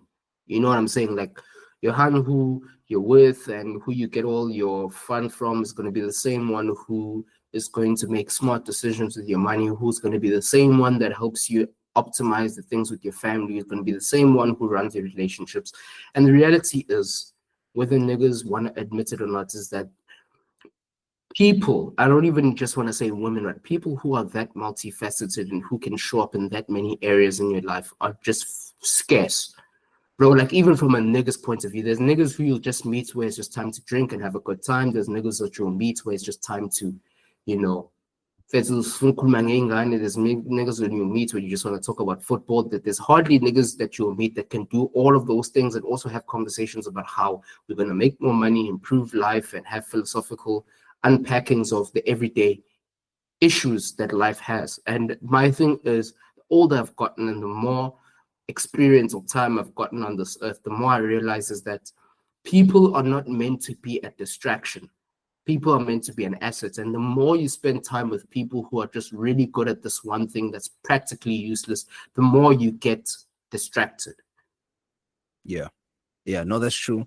And also it's just I feel like in general, it's just you need to have clarity in your life. So it's certain kind of clarity. Yes, a lot of it comes with age and a lot of it comes with experience. Because like for me, it's like as soon as like literally like as soon as I turned 28, something clicked in my brain and it's like certain things just became super clear to me. I was like, oh wait, I have to move in this direction, or I not even have to, but I need to move in this direction for me to feel fulfilled, not because society is telling me to be fulfilled, but it's just for my betterment. You know what I'm saying? It's like, oh, okay, I now know what to do for me to improve. Because it's like for me, I wouldn't say I'm a people pleaser at all, at all. I'm not known as a people pleaser, but I'm a giver. So the people that I'm around, I will always give, I'll always give, I'll always give without expecting anything back. And then you realize as you get older, like, no, man, I can't just keep giving out because it takes a lot from me, not just financially, not emotionally, but just mentally too. So it's just like, okay, I'm doing this for people, but it's like they wouldn't do the same for me. Or if I couldn't do this thing, what would happen? Like I shouldn't feel bad for not doing what someone asked me to, basically, because if you don't do it you find out that they were fine. But to you, you're like panicking in your head like, no man, I need to help this person, because not because you're trying to upkeep the thing of looking like a good person, but because in general you help You have people. that urge. You have that You have urge that to want to urge, see someone exactly. better after they met you. Yeah, I hear that. And Exactly. you know, one of the things, sorry to cut you, my guy. One of the things, man, that I really realized that a lot of the philosophies of like the modern age are very surface level. Like for example, Red Pill. Like the Red Pill philosophy is that women have this nature and they do this and da da da da da. And it creates almost a reactive mentality where you're always looking at what women do and then you react to that and you change your strategy so that you can get them. And that is a very, going back to football, that is a very player mentality where you're looking at what the opponent is doing and then you try to put yourself together so that you can be more effective in the game and hurt the opponents. But as a gent, the older you get, obviously your playing skills can get better and better, but the time and the weight it takes on you, and you have more to lose. You become almost like a player, you become worse as you get older, and then you have to shift to almost a coach mentality where now you are no longer physically involved with running all the things, but you have to have a systematic approach to things. And for me, man, one of the biggest things that I see a lack in, and I would like more guys to take an interest in, is systems theory and thinking of how systems work. Because honestly, like when you're an intern at a new company and you're working, you want to prove yourself and you want to show how well you can work and how hard you can work, and you want to do everything and show how multifaceted you are. That's really good. Well done to you. But that's not what pays you the big bucks. The big bucks are in, and the big dividends are in systematic thinking. And that's not only for work, but it's for life as well. Your ability to recruit, number one. Number two, understand the bigger picture. Number three, to delegate and be able to put the best person here and the best person there and you make the strengths work together. Like, this is why I really do love the coaching side of football, like seeing how coaches know how to make multiple personalities, multiple strengths and weaknesses work together. That for me is the most important skill, and you have to have that. And unfortunately, this is where a lot of guys fall off by the wayside, because the older you get, the more you need to be able to manage those things. You know, this family member and that family member and that family member. If you're building a business, you know that this employee, that employee, put them there, do this. Oh, this is a young talent. I need to put them there, watch them carefully, grow them up, put them in that role, then they succeed. And I think that shift from a player to a coach is very important, because you're not going to be the big guy your whole life. You know, at 22, you're going to have the same metrics of success that you will at 32 or even 42 and 52, because you start as a player early on in life where you want to go and make everything happen yourself to prove your worth. And then at a certain point, you need to be able to sit back and see what your dividends do. And that's where like the conversation about children, not only biologically, like the people that you give birth to or you help give birth to, but you know, the people that you mentor, the people that you give guidance to, the people that you show the way forward.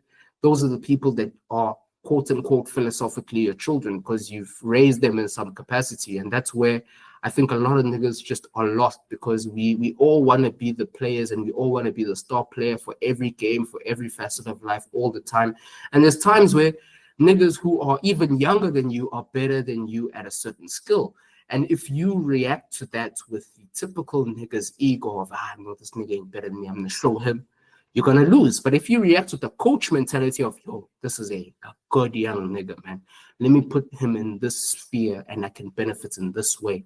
And that's where everything clicks off the right way. And honestly, bro, just sorry to ramble a little bit, but I had this conversation with my younger brother. And I said to him that, bro, for me, man, my biggest success as your older bro, like obviously I'm not your father, I'm not anything like that. Your father always has to watch you succeed and always wants to watch you succeed. But as brothers, there's always this hierarchy and almost sibling rivalry where the older brother has to be the big bro and he has to be, you know, the grootman or whatever. And I'm like, bro, never ever feel that burden of having to give me some undue respect that isn't mine. Like, I know what I'm good at and you know what I'm good at and you'll come to me for that. But if there's shit that you are good at and you are even better than me at, do it and I will propel you. Because if you win, I win and we're good. We're sensational. And I think that thing is so important because a lot of niggas who are the firstborn or whatever, they always have this thing about, my little brother or my little sister or my other siblings who came after me need to always defer to me as the leadership. And that's fine, good and well, but you have to earn that. And sometimes they're better than you at something. Run. Yeah. Get it. I have no qualms. No, I get you. Just to put it back to a lie or something that you mentioned about delegation. What I've noticed that a lot of people try this delegation thing, but then it's like they lead people into nowhere. So for them, delegation is more of an authority thing more than trying to get something done thing. So for them, it's like, I want to call the shots just for the sake of calling the shots instead of saying, okay, I see a vision, let's improve it by doing this, this, and that. And it's like, one thing is that if, or how I see people who try to delegate without authority, where I see that you don't necessarily know people's talents. You just want things to be done, whereas especially if you have to be involved in it too. So it's just like, okay, so you're trying to become a leader, whereas you don't know what to do, but you're just telling people to do it. So what are you leading? You're leading people into nowhere. If you want to be the leader or if you want to delegate, then you have to have some sort of answers, or you should be able to direct people to a certain place. So it's like a lot of people try to lead from a place of superiority more than leadership, or more from a stance of getting things done or getting to a common goal. So that's where I just don't necessarily agree on you have to know how to delegate, because people will just do this thing of, it's a learned behavior, especially with other races, thinking that they should be in charge of everything. So I don't really feel that delegation part, because niggas don't know what they're doing. However, when it comes to I guess what you're saying in terms of like the sibling rivalry thing, it's like, yes, it's extremely unnecessary. It's like, okay, your win is my win. And it's like, we need to keep pushing us forward, because it's like at the end of the day, we only have each other. So it's like, you can do whatever you want in the world, go everywhere you want to go. Look at Kanye. He all he has is himself. He has no one by his side because he was the one who burnt those bridges. Whereas if you have someone like Jay-Z, he still has everyone that he came off everyone. Look at but clips, bro. Look at Pusha, came man. up with this brother. Bro, that's some beautiful shit. He came up with this brother, man. And it's like Push reserved a seat for him in a way. It's like, even though you're not rapping with me at the moment, there's still a seat for you next to me. I'm using, like, you see the press run they wins. Those are all of Push's industry relationships. As much as they respect matters, but Push kept those relationships alive, so that we don't necessarily need a huge label to actually put in these favors for us to go visit these people. For me, it's just a text, and then we set things up with the label, etc., etc. Rock Nation jumps in just to legalize certain things, and then boom. So no, I get what you're saying. It's just showing that we will go far together. Then we will. It's like, you can't keep trying to climb or build a ladder, and then you keep trying to step on me to get to the top. It's like, hey, in order for us to push our name to the top, and it's like, even like let's say in terms of siblings, it's like you guys have your respective children. It's like, you don't want to now visit your uncle or your aunts in the trenches, not even the hood. I'm just talking about the trenches in terms of this person isn't really doing well, whereas you're doing well. Whereas you guys could have propelled each other so that when the cousins come together, it's still like a similar lifestyle, still similar type things. You know what I'm saying? Yeah. So like, yeah, a lot of people don't have that thought process. A lot of things are also driven by, because a lot of people have like sense of direction, everything, because there's a lot of people who are money hungry but have no sense of humanity to them, so everything to them is just about paper, and it's just like, oh no, it doesn't matter who I step on. And it's not because that they're ruthless, but it's just that they like the paper, or they like the thing of having money to fulfill whatever need they have. So they're just gonna now like move around with no integrity, no morals, no principles at all, to the point where it's like, okay, yes, you've got the paper now, but in terms of you being a human, and it's like, that's what I'm saying to you. There's a lot of people, it's like you have to be damn near a dictator to not feel that people don't fuck with you. You know what I'm saying? It's like, and when it's not, and when I say when people don't fuck with you, I don't mean on a normal base, because on a normal base, people won't fuck with you because of whatever's going on in their lives. You know what I'm saying? But I'm just saying in terms of when you've reached a certain success and you don't have anyone around you that's been with you, not even since day one, but it's like you can still meet someone today that's more cooler than the niggas that you've known your whole life. You know what I'm saying? So it's just, if you don't have that trusted right-hand person, and when I say right-hand, I don't mean a subordinate, but I'm just saying someone that's your homie that's around, or whatever, or family, or whatever the case may be. If you don't have that, then it's like, okay, you're the type of person that just wants to gun for the paper, and we can't trust you with anything. Because as soon as a big price is noted, as soon as a big price is put on the napkin, you're gonna switch up, and I don't need that around me. It's that number one, and also number two is the thing of you treat your personal life like it's business, because there's no personal or there's no permanent enemies. There's no permanent enemies or friends when it comes to business. So you do so in your personal life. So now you have no backbone, because you know that this slimy person in your personal, or you know that this person in your personal life is a slimy person, but you're still going to be cool with them because they bring you this kind of clout, or they help you with this certain thing. So now you can't even differentiate between what's good for the paper, or what's good for the goose isn't necessarily good for the gander.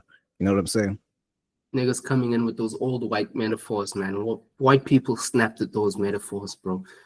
But I think, yeah, man, you're seriously cooking there. You're seriously cooking up cool for because, you know, one of the things I've realized is that the moment I stopped trying to fit in with people who I thought were going to take me further is the moment I actually went further. It's like going further is not as good, and it doesn't taste that well or taste that sensational when you're going further in a way you don't want to go further. And I want to progress with the people that matter to me. I don't want to progress by myself and then leave people behind. I want to make sure that all of us progress, because that's where the fulfillment aspect comes in. Because there's one thing to progress, but you're progressing with doubling down on, not even doubling down, but you're progressing because you're selling yourself out. Like there's certain things or lines that you said you would never cross, and you have to cross them to progress. And there's certain morals that you wouldn't give away, but you have to give them away to progress. And a lot of people are doing that. A lot of people are really prostitutes. They're hoes. But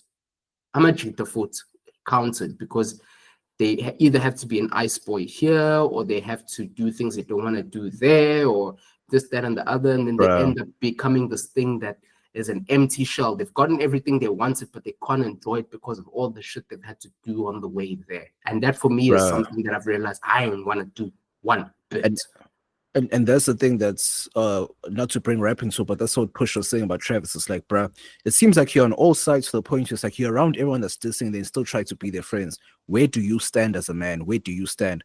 Mind you, Travis posted this thing, Drake's song when it came out. So it's like, where do you stand? Because you're standing with Future and Metro saying, play that, and then they were dissing niggas on there, and then now you want to turn around and support the nigga that they were dissing. Here comes Astro World, here comes Drake dissing Push and Pharrell and Kanye, and then here you come flip over IVA over Biden. It's like, bro, where's your loyalty? Who are you loyal to? Like, where's your backbone? Where do you stand? But you don't even have that. So I feel like a lot of gents, or not even gents, but people have that thing of, okay, that's what I'm saying. I can't necessarily trust everyone who's cool with everyone, or someone that's cool with everyone. You know what I'm saying? Because it's like, where are your boundaries? Where are your lines? Because someone from the past tried to link up with me again, and then they tried to go through K.A.N.E, and I'm just like, I told K.A.N.E, I'm like, nah, I don't want to talk to this person, because it's like, back then, it's not like we had a huge falling out, but it's like we were cool, but it's like you did some weird ish, and it's like, yes, it was years ago, but it's like you left a sour taste in my mouth. Pause. It's like you Pause. you know what I'm saying? Pause. That nigga gay, nigga gay, nigga gay, nigga gay, nigga gay, nigga gay, nigga. So it's like the way you were acting was just kind of funny, and the way you like we separated or stopped being cool was just in a weird way. Whereas I know that's okay. I've always been me, and if you want to go do you, go do you. Actually, no. Here's a very good example. That's another thing.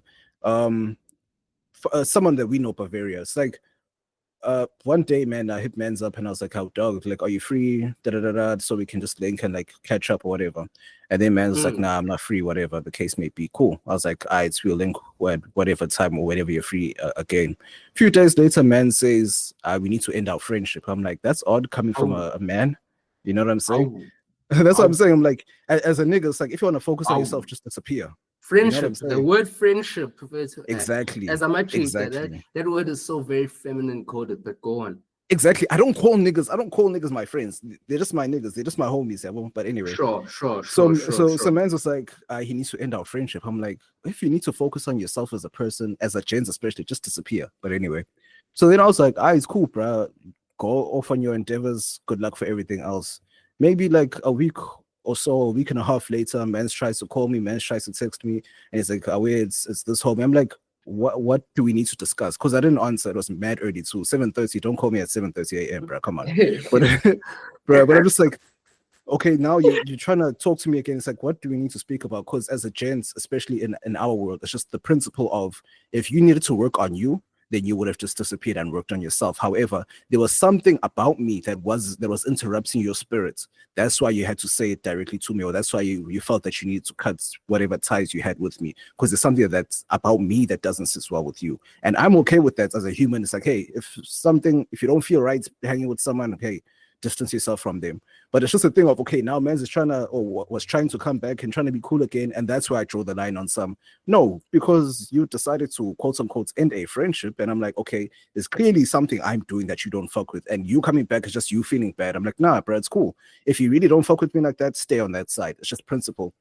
So now I can't necessarily trust as to, even if I had to be cool with you again, how can I now trust that you being solid? Because I've never heard in my life a grown-ass man ending a friendship with me. Niggas, we just disappear. So I'm just like, this is something new to me. You know what I'm saying? So I'm like, okay, so you wanted to act a certain way, and I'm not about that. I don't need to be dramatic about it. I have nothing against the man. I'm not going to spill anything I know about the man, but it's just, we don't have to be cool. Let me just put it that way. Like, even your bro tried to invite me where mans was there. I was like, nah, bro, I'm busy. Like, I wasn't even busy at all, but I was like, I'm busy. Because I'm in a time and space where I don't need to do this thing specifically. Exactly. Because you have to ask that question of who all gonna be there. And when you hear, I would say who all gonna be there, and you're not really cool with it, then you have to be cool with not being there. Bro, one of the things also that comes into this thing of friendships between gents and whatever we call it, it's the element of vulnerability. And this is like, I actually had a conversation with another one of my gents. And they were talking about the fact that a lot of gents don't want to show up to things when they're down bad, right? Like a nigga will be going through a rough period. He's either unemployed, the money's not coming together, whatever's not coming together. And then he will personally like eliminate himself from the equation. And on your tip of do whatever you need to do to get ahead, I agree with that. But also at the same time, for me, you gotta leave space for your niggas to show up for you. You know what I mean? Because sometimes you'll be down bad and niggas like, nah, pull up. Just pull up, bro. You don't have to bring anything. You don't have to do anything. I got you. It's all good. And because everyone has the sense of pride that if we're going to pull up to a spot and the bill comes, I also want to be able to give my share. And if I'm unable to, I'd rather not go than to go and have that weird conversation. And I feel like if someone's your boy, you can say ahead of time that, dog, hey, man, whatever is looking bad, it's not looking too great. I'm going to pull out, and then let him say, nah, bro, just pull up. I got you. And I think that is one of the biggest issues, because we almost remove ourselves from an opportunity for our niggas to be real niggas. You know what I mean? Because we're so enamored with where we are at that specific position that you never give yourself an opportunity for someone else to show up for you. Because sometimes you will find that gents are going through the most, and because gents, just in general, we're very low maintenance creatures. You're not gonna check on your guy every day to say, "Hey, bro, you're good. I love you." Blah blah blah blah blah blah blah blah blah. You don't do those things. If you disappear, we just assume Guti, hey, Mjit is doing his thing, I'm doing mine. We move on.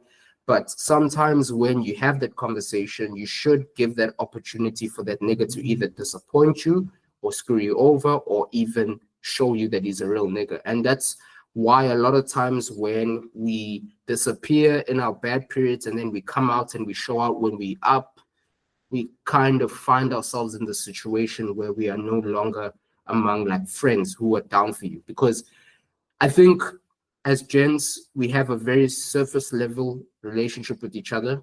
Most gents do. Uti will check you when it's time to go out, shorties, blah, blah, blah, and sure. But when you're down bad, you can't really call on your gents. And for me, that's not really someone you can call a friend, a brother, a nigga, whatever. You just know that's just a surface level dude that I just chill with when things are good. But increasingly, as the world is getting more and more bad and more shabil, Selfish here. we need to have people that are tried and tested, that we know that they will come through for us in the worst of moments. And that for me is like the most important thing. And that's why a lot of niggas, man, when they're up, they always want to show out and show up around their niggas. But when something changes, they now suddenly feel betrayed. Like, all these niggas love me and all these niggas who said they did this and that and whatever, but then they don't show up. And it's like, no, you never gave them an opportunity to. And for me, those periods are very important because everything in you wants you to just shrink away and work on yourself so you can pop out. But at the same time, life doesn't work like that. Sometimes you need someone else to give you that connect. Sometimes you need someone else to put you in that direction. And sometimes you need to actually show up when you're not doing that well for you to see who really is your man and who really isn't. And that is a big, big part in all of this.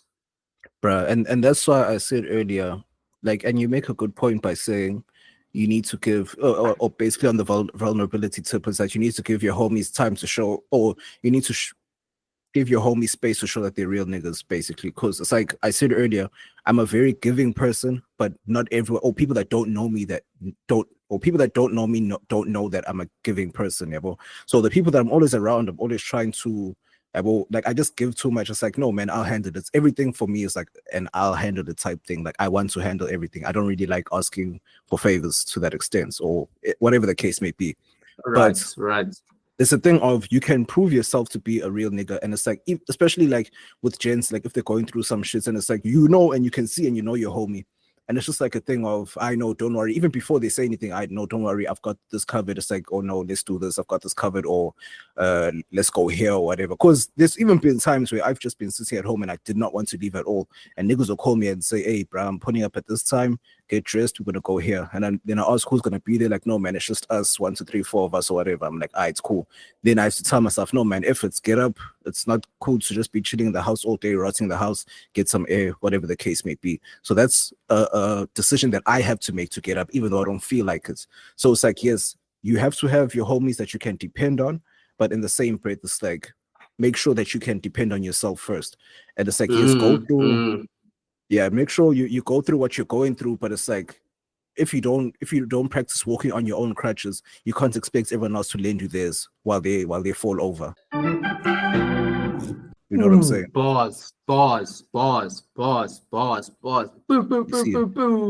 You see, and like that's just my main thing. It's like, yes, it's like for me, it's like personally, whenever I'm going through a great time, I go remotely silent because I want nothing to interfere. That's about that feeling of, yo, man, this is great. Because life sometimes and can be annoying. Just let me celebrate that 1 week or that 1 month where, or those few months where I'm actually having a great time. And it's just like, when I go silent, it's not something on purpose. It's just a thing of, I just want to live in this, whatever is going on in my life right now, just be happy about it.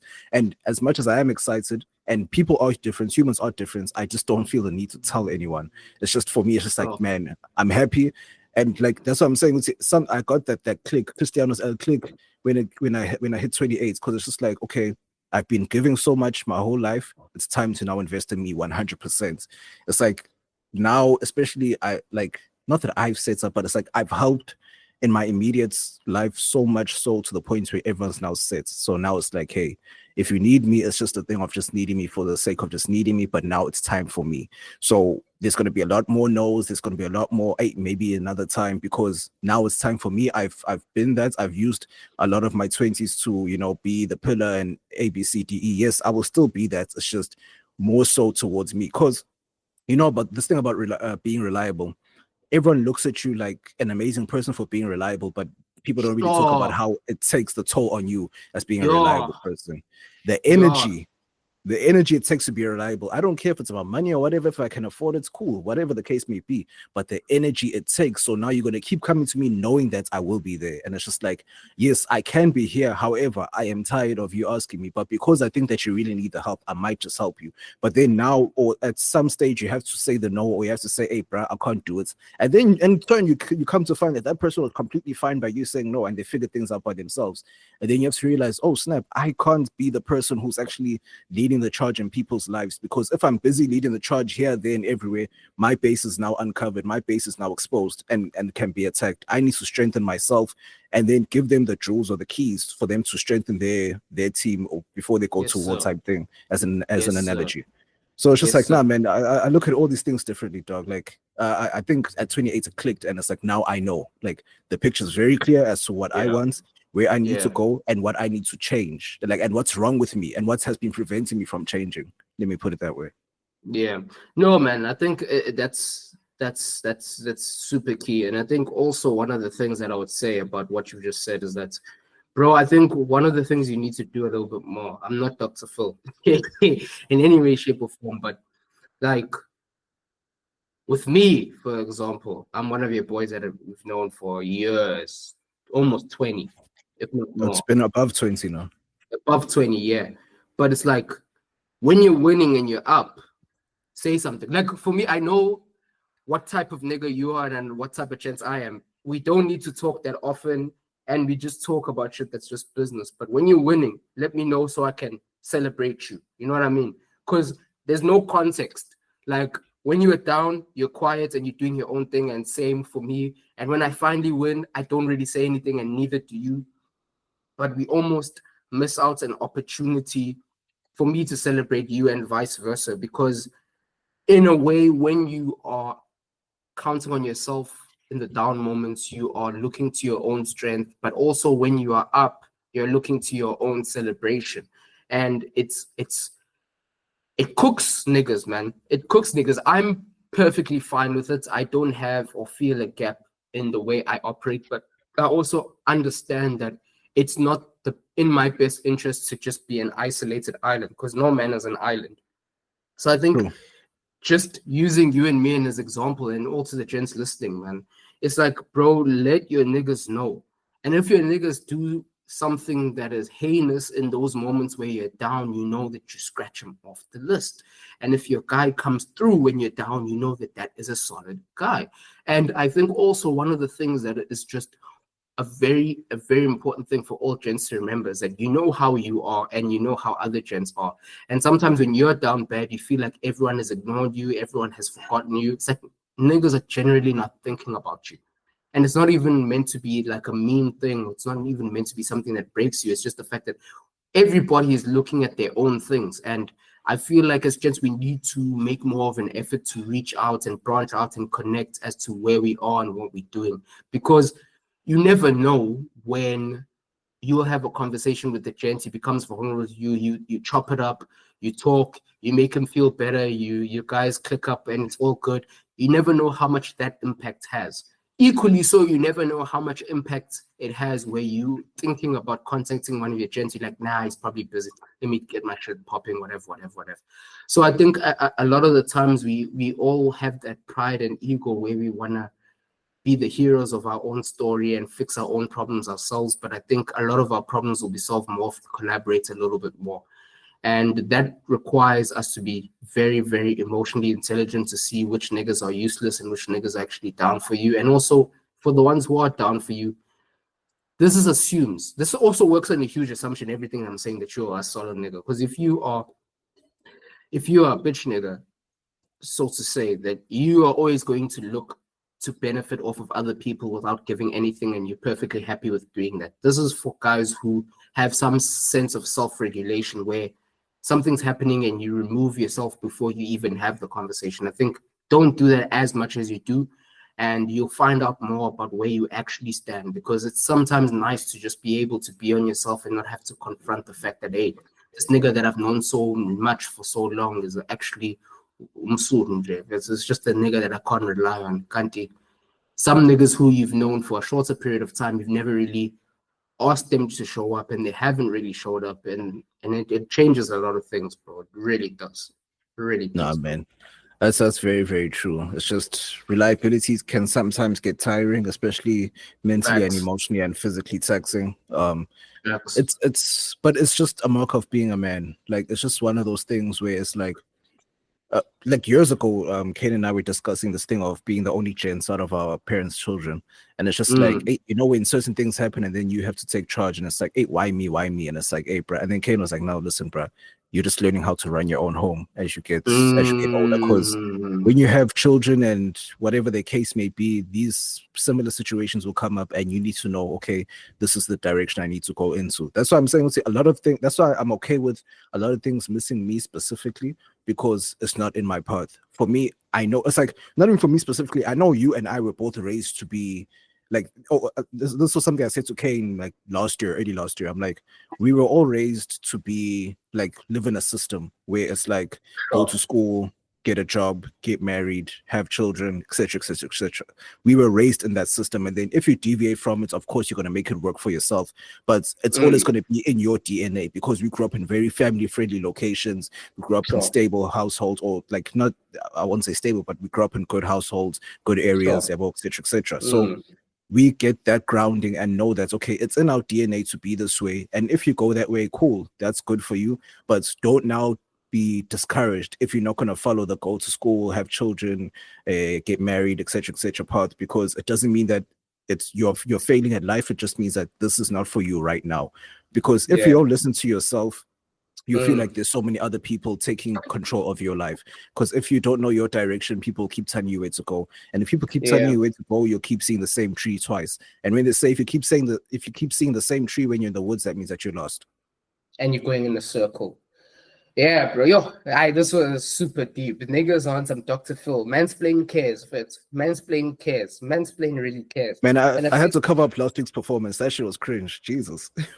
Nigga was litty. Niggas was litty. I'm mildly litty, but bro, I think all in all, man, niggas don't like, you know how we talked about being able to see where the grass is greener. Like, the grass is greener where you water it. And I think niggas have this story in his head.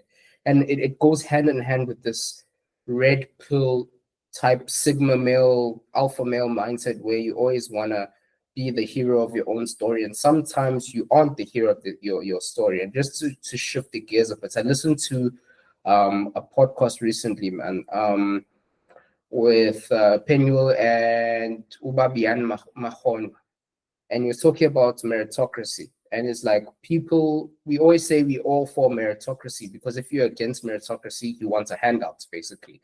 But then he broke down meritocracy, and meritocracy is in 4 parts. It's obviously ability, it's hard work and effort, it's exposure, and investment. And one of the biggest crimes we do to ourselves is that we focus on aptitude and we focus on effort. To say that if I'm not working hard and if I'm not capable and I'm not getting something, that means I don't deserve it. But there's 2 other things that are missing that we never really take into the equation, which is exposure and investment. And sometimes you can be working your ass off and you can be very capable, but because you haven't had the necessary investment and you haven't had the necessary exposure, you're cooked. So sometimes, bro, you need to reach out to your network to say, yo, I've been doing this for a while. I feel like I'm hitting a ceiling. What up? What else can I do? And speak to someone who's good in that environment. And if your network is as expansive as it should be, you have gens who have branched out at university to do IT, someone did finance, someone did law, someone did this, that, and other. Everyone has been growing in this perspective field so that you have a good team around you. And one thing that having a good team around you does is that it alleviates the burden of having to do everything yourself. And this is why I'm saying this alpha male red pill shit of wanting to be your own man, do everything yourself. It's counterintuitive, dog. It really cooks you because there's other niggas who are better than you.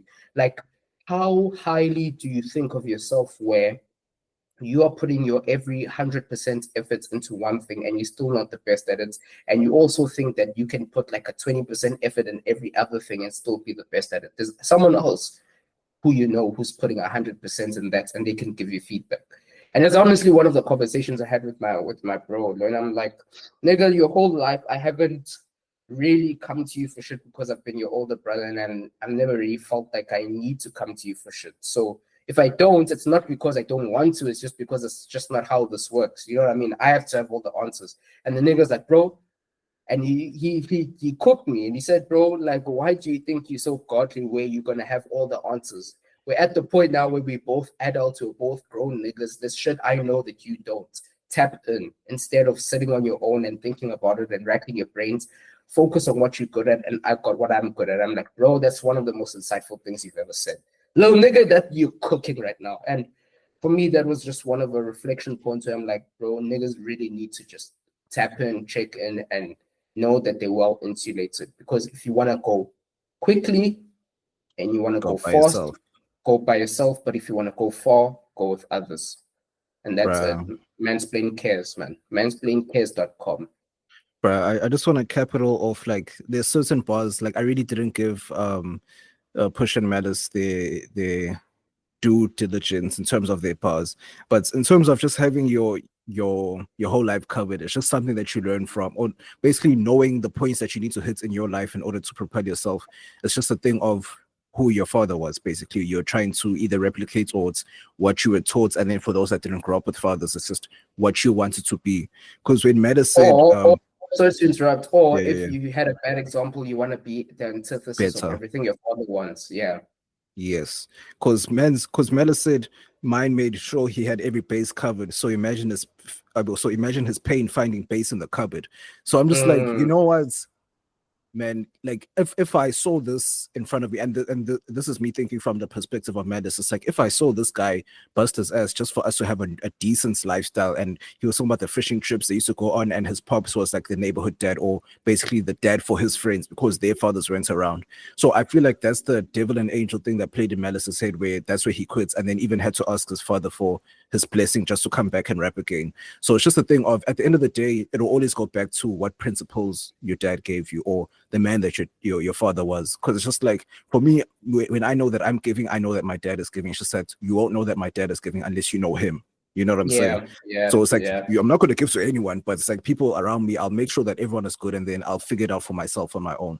And like you're saying, my mom tells me this every single phone call, every man is not an island. Like I'm just a victim of that. So like, that's what I'm saying. So I also try, it's a discussion that I was having with a chick the other day.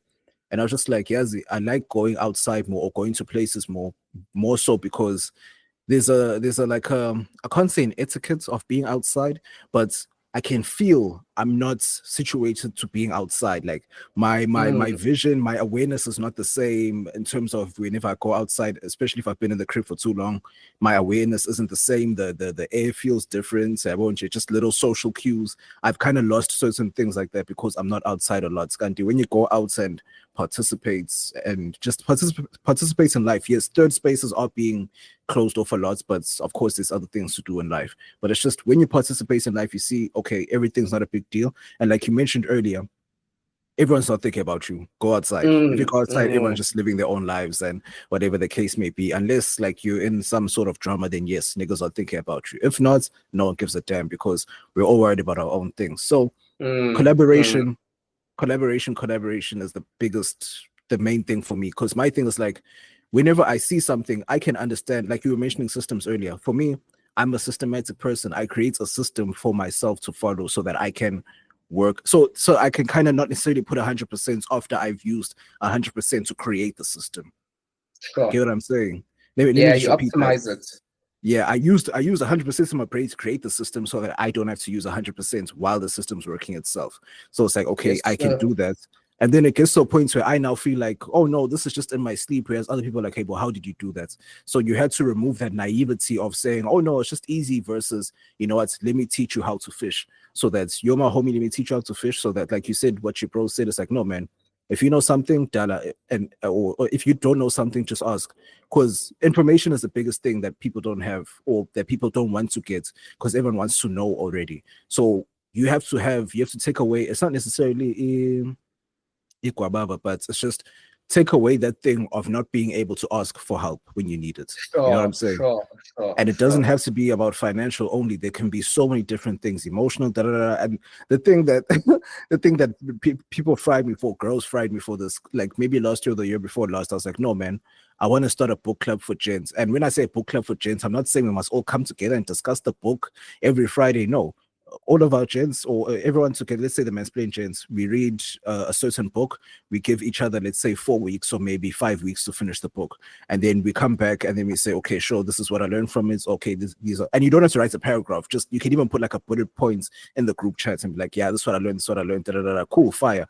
Then another gents has another book. Hey, gents, yeah, let's read this. I heard that it was this, or I've read it before, and I feel like you guys would benefit from reading this because we've lost so many recipes. It's like it's like something that I know I'm rambling, but we'll close this off soon. It's like something that Charlemagne said. He was like, he has a lot of the cult classics. There's no new cult classic in terms of books. About Think and Grow Rich, about The Alchemist, about what's the thing? The Subtle Arts of Not Giving a Fuck. All of these, it doesn't have to be a self-help book, but all of these books, like there's no more cult classics of today. Everything is just TV and movies and cinema and whatever. So no one's sitting down and getting the actual information. Because a lot of people, especially women, more specifically, repel self-help books because they think that it's just a thing of fuck bitches get money type thing. Whereas like it's a wanking manual. We all get in together in a room and we wank to say that we can solve all of us our own problems when not really.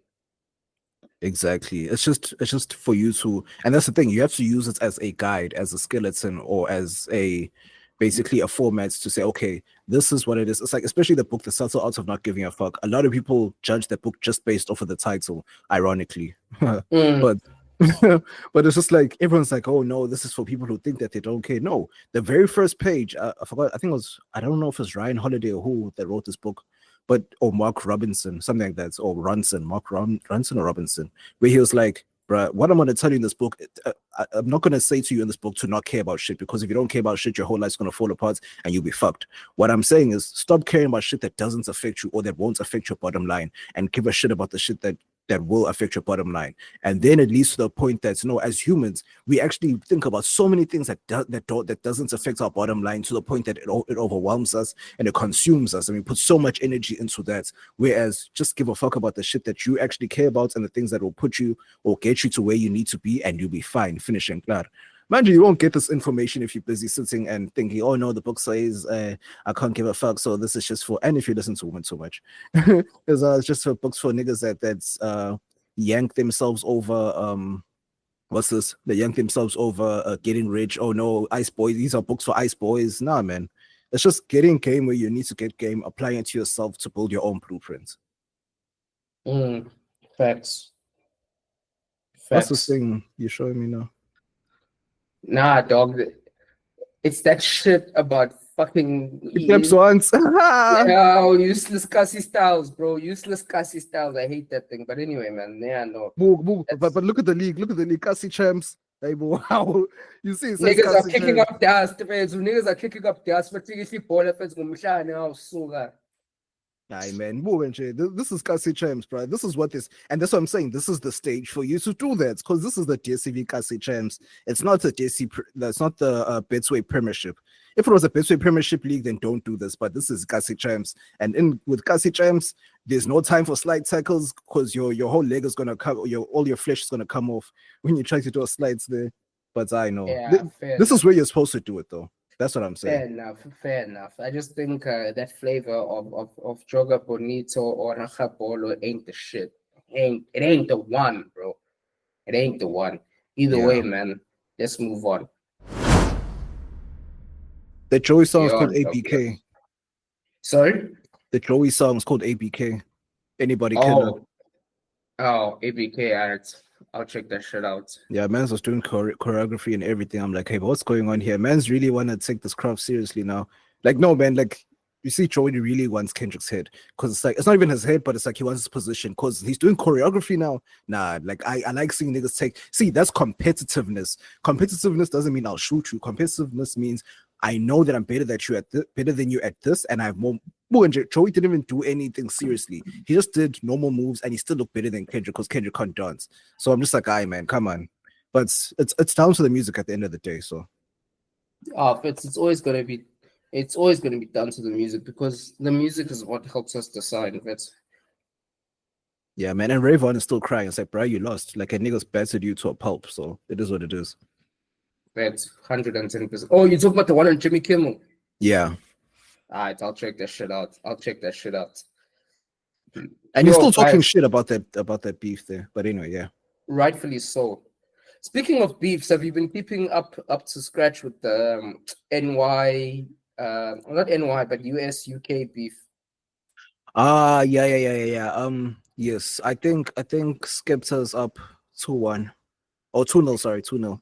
Alright, bro. I still think it's a 1-0, bro, because both of the first rounds were just throwaways. Because Joyner didn't say much of anything, and Skepta didn't say much of anything on the first one. The second one, Skepta said some shit, but we'll see what. But for me, it tastes like a friendly fade. This is not really niggas beefing; it's a friendly fade. Niggas don't hate each other.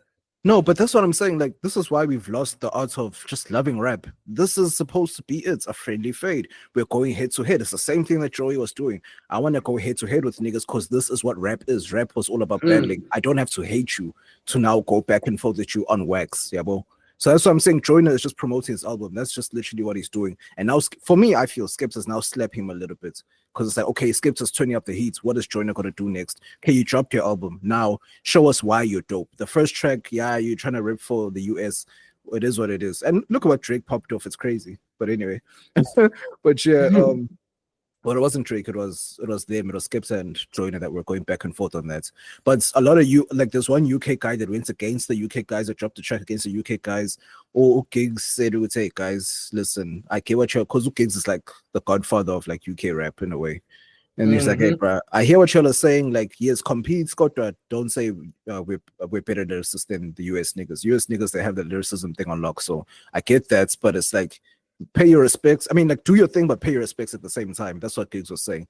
I get the OG mentality, but someone like Skepta, who's also an OG, is just like, no, man. Let's see. Let's stop having the debate and see now. If you can't put it on wax, then you're not that dope, and then you can dispel anything. So this is what I like about this. It's just going back and forth, displaying skill, and we can get good songs from this because it doesn't have to be like Chicago niggas about Dirk and killing each other. It's just let's test each other's pens. Facts. Yeah, that's what I'm saying. Okay, maybe I'd say the second Skepta one is better. So I'd say Skepta's up 1-0 because the first one I get you, it's a bye 1-1, cancels each other out. The second one, Skepta's one. Now I'm waiting to hear what Joyner says. If he replies, it doesn't matter. I don't care. If he doesn't reply, then you've lost, my guy, because you decided to engage and you're gonna take that L. Because like he even mentioned Tory, because Tory wiped the floor with him on his own beats. Yeah, well, so. Yeah, if it's I like that shit. Friendly fade. Let niggas spit and present something. I know that unknown P nigga who came. That that posh nigga, man, who raps like he's at the Hawthorns, or he raps like he's at the, what you fucking call it, where they play. He raps like he's at Wimbledon. So that nigga also cooked a fire ass joint. Raps like that Wimbledon. That's crazy. Man dresses, his fits as Wimbledon, his rap is Wimbledon, Oh, his accent is shit. Wimbledon. Wait. I'll tell you what's the name of the track now. Just give me 1 second. Unknown P. Yeah, it's Unknown P, UK versus US freestyle, bro. If you see Unknown P and you search US UK freestyle, you can see his response. He threw his hat in the gauntlet. So it's something I like to see. He seems more like a troll rapper where he says real bars and he's not being serious. But man, I just feel like this for me is what this art form is supposed to be. whether you are doing it at this flavor or that flavor, man, this variety is good for the genre. It's good for the sports, man. We like to see the different streams and we like to see the different lanes that niggas are cooking in. So I'm not mad at it, bro. I'm not mad at it. I feel like hip hop is always at its best when there's a competitive element. Same like football, man. Football is always at its best when niggas, real shooters are outside. But when niggas are like kumbaya and all that, that's where it all suffers. Like that's what I'm saying. So this whole "why can't we be friends" thing about rap is over. The J. Cole era is over. Niggas are squabbling for their place. Squabble up. Niggas have to squabble for their place, and I like that because when the squabble starts, you realize actually no one actually claimed to be this. Whereas when we were coming up in the 80s, 90s, 2000s, or when rap was coming up back then, niggas always claim shit, king of New York, king of this, king of that, king of that. But now everyone's like, no, we're all just friends. We're all coming up together. I get it. You guys are trying to propel the genre together. I think that was the Drake, Kendrick, Cole era where those guys, Wale and all of them, Big Sean, they all came together to push the genre together. I get that. But there still has to be that competitive edge and or elements where niggas go at it and say, okay, sure, I'm still the best because that's what the genre is about. And that's why I'm like, I like the skill thing. I don't know if the matchup was correct, but you have to show why the matchup isn't correct. That's why I like what Joey did. It's like, okay, I would reply to you, what's this guy's name, Rayvon? I'll reply to you, but you're not on my league. And it's like, that's why I'm like, yes, we're mad that he replied. And this is why I see why Kendrick doesn't want to reply to everyone, because it's like now Rayvon thinks that he's on Joey's level and he can still send salsa shots. Bruh, you lost and you got washed by a landslide. But because you participated, you think that you're on the same level, you know? Yeah. Yeah. Moving on to deeper things, dog. Ha, my man, I watched that carte blanche thing you sent me about the kidnapping, bro. Oh my God. Oh my word. Nah, shit is real outside, hey? Shit is really real outside. And for those who don't know, there's a huge case, bro. Like right now, there's a huge thing on South African TVs or South African whatever. You want to say society TV's news headlines of a kidnapping of a prominent business figure, Jerry Boshoga. And man, he was abducted when mid-December last year, and he's still being held now. At KFC at that. My thing is like, how do you have a business meeting at KFC? I don't understand. What kind of $1 million or $1 million business meeting happens at KFC? And why don't you go with the security detail? Because if you have tenders, bro, especially in South Africa, if you have tenders and you are competing for tenders and you are having and being awarded tenders, your security detail needs to be up to scratch. All T's crossed, all I's dotted. Like, fair to, okay, and you're meeting niggas randomly at KFC. Excuse me. And the thing is, like, he actually went with his brother and told his brothers to stay in the car. So it's like, you kind of put yourself, like, this is what I'm saying. Okay, conspiracy theory, tinfoil hats.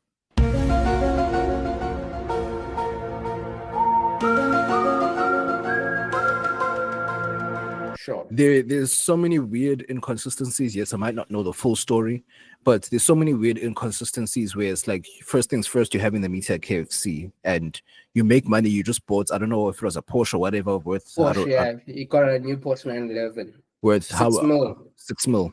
With 6 mil, I don't understand why you would go take a meeting at KFC, number one. Number two, why would you tell your brother to stay back or the people that you were with to stay back? For what? Because it's like they're coming with you because they know that this is not easy for someone like you in this line of business that you're in to just go anywhere alone because things could happen. We'd rather just be with you. That's number two. And then the number three part is conspiracy theory, allegedly. I think the man's gone already and they're just showing old videos. You think so? I think they cooked him because it's like, why would they keep him alive? Like, that's because they started off with a huge amounts and then they settled on 10 million. Keep decreasing, yeah. They still do, yeah, maybe. And my question is, why do you think he has 10 mil? Just because you're making tenders and you bought a 6 mil card doesn't mean you have the actual 10 mil. In cash, yeah, that's true. Because those type of niggas live life fast. That 10 mil is already being spent. And my thing is like, yeah, his mom's going through it. His mom and his family's going through it. Because they want the money from her, and it's like no one's willing to help them because they're like, hey, bruh, we can't even give you all that money because we don't know where you're going to get that money back if you guys send them that money. And then also something that was an inconsistency in this is that the mother was like, no, man, the police kept saying that he's okay or he's alive. It's like, but how do you know? Where did you get that information from? So I also get that where everything seems weird, and then it connects to what Mkwanazi was trying to reveal, because the epicenter of all of this is cats. Yeah, bro. If it's on Cats, bro, and Cats, I did a deep dive on Cats. Cats has been moving crazy. Like the fact that nigga's that deadly and that nigga's so quick to pull out the Glock fits, and the fact that that's the thing that made me laugh is that one of his boys lent one of his boys lent him 2 mil, right? 2 stacks. And the guy asked for it back, and Cat just eliminated him for it. And the fact that he clipped him for it. And the fact that like Mamkize, bro, was her raid that happened in 2023 or 2024. There's a raid on her mansion, and they found like they found an arsenal of guns, assault rifles, shotguns, hammers, 9 mils, and they were all listed to the Cat VIP security company. And it's like, bro, this guy his hands are in everything. And also the fact that the hospital tender, he was awarded like a 300 mil hospital tender on one side. He was also awarded like a 300 mil police tender on the other side. And anyone who has ever investigated that has gotten clipped. To the point that even the wrong guy was gotten clipped. There's an Afrikaans guy, wasn't name something Swart. He got clipped, and that was the domino that unfolded all of this. Because the wrong guy was clipped, and then the guy who actually was the whistleblower was able to get away and drop all the facts, and now the case is being built against them. And the craziest thing is that he also tried to clip his side chick, bro. That's insane. Oh, like hey, that bro. Hi, bro. And but this is the beans after that.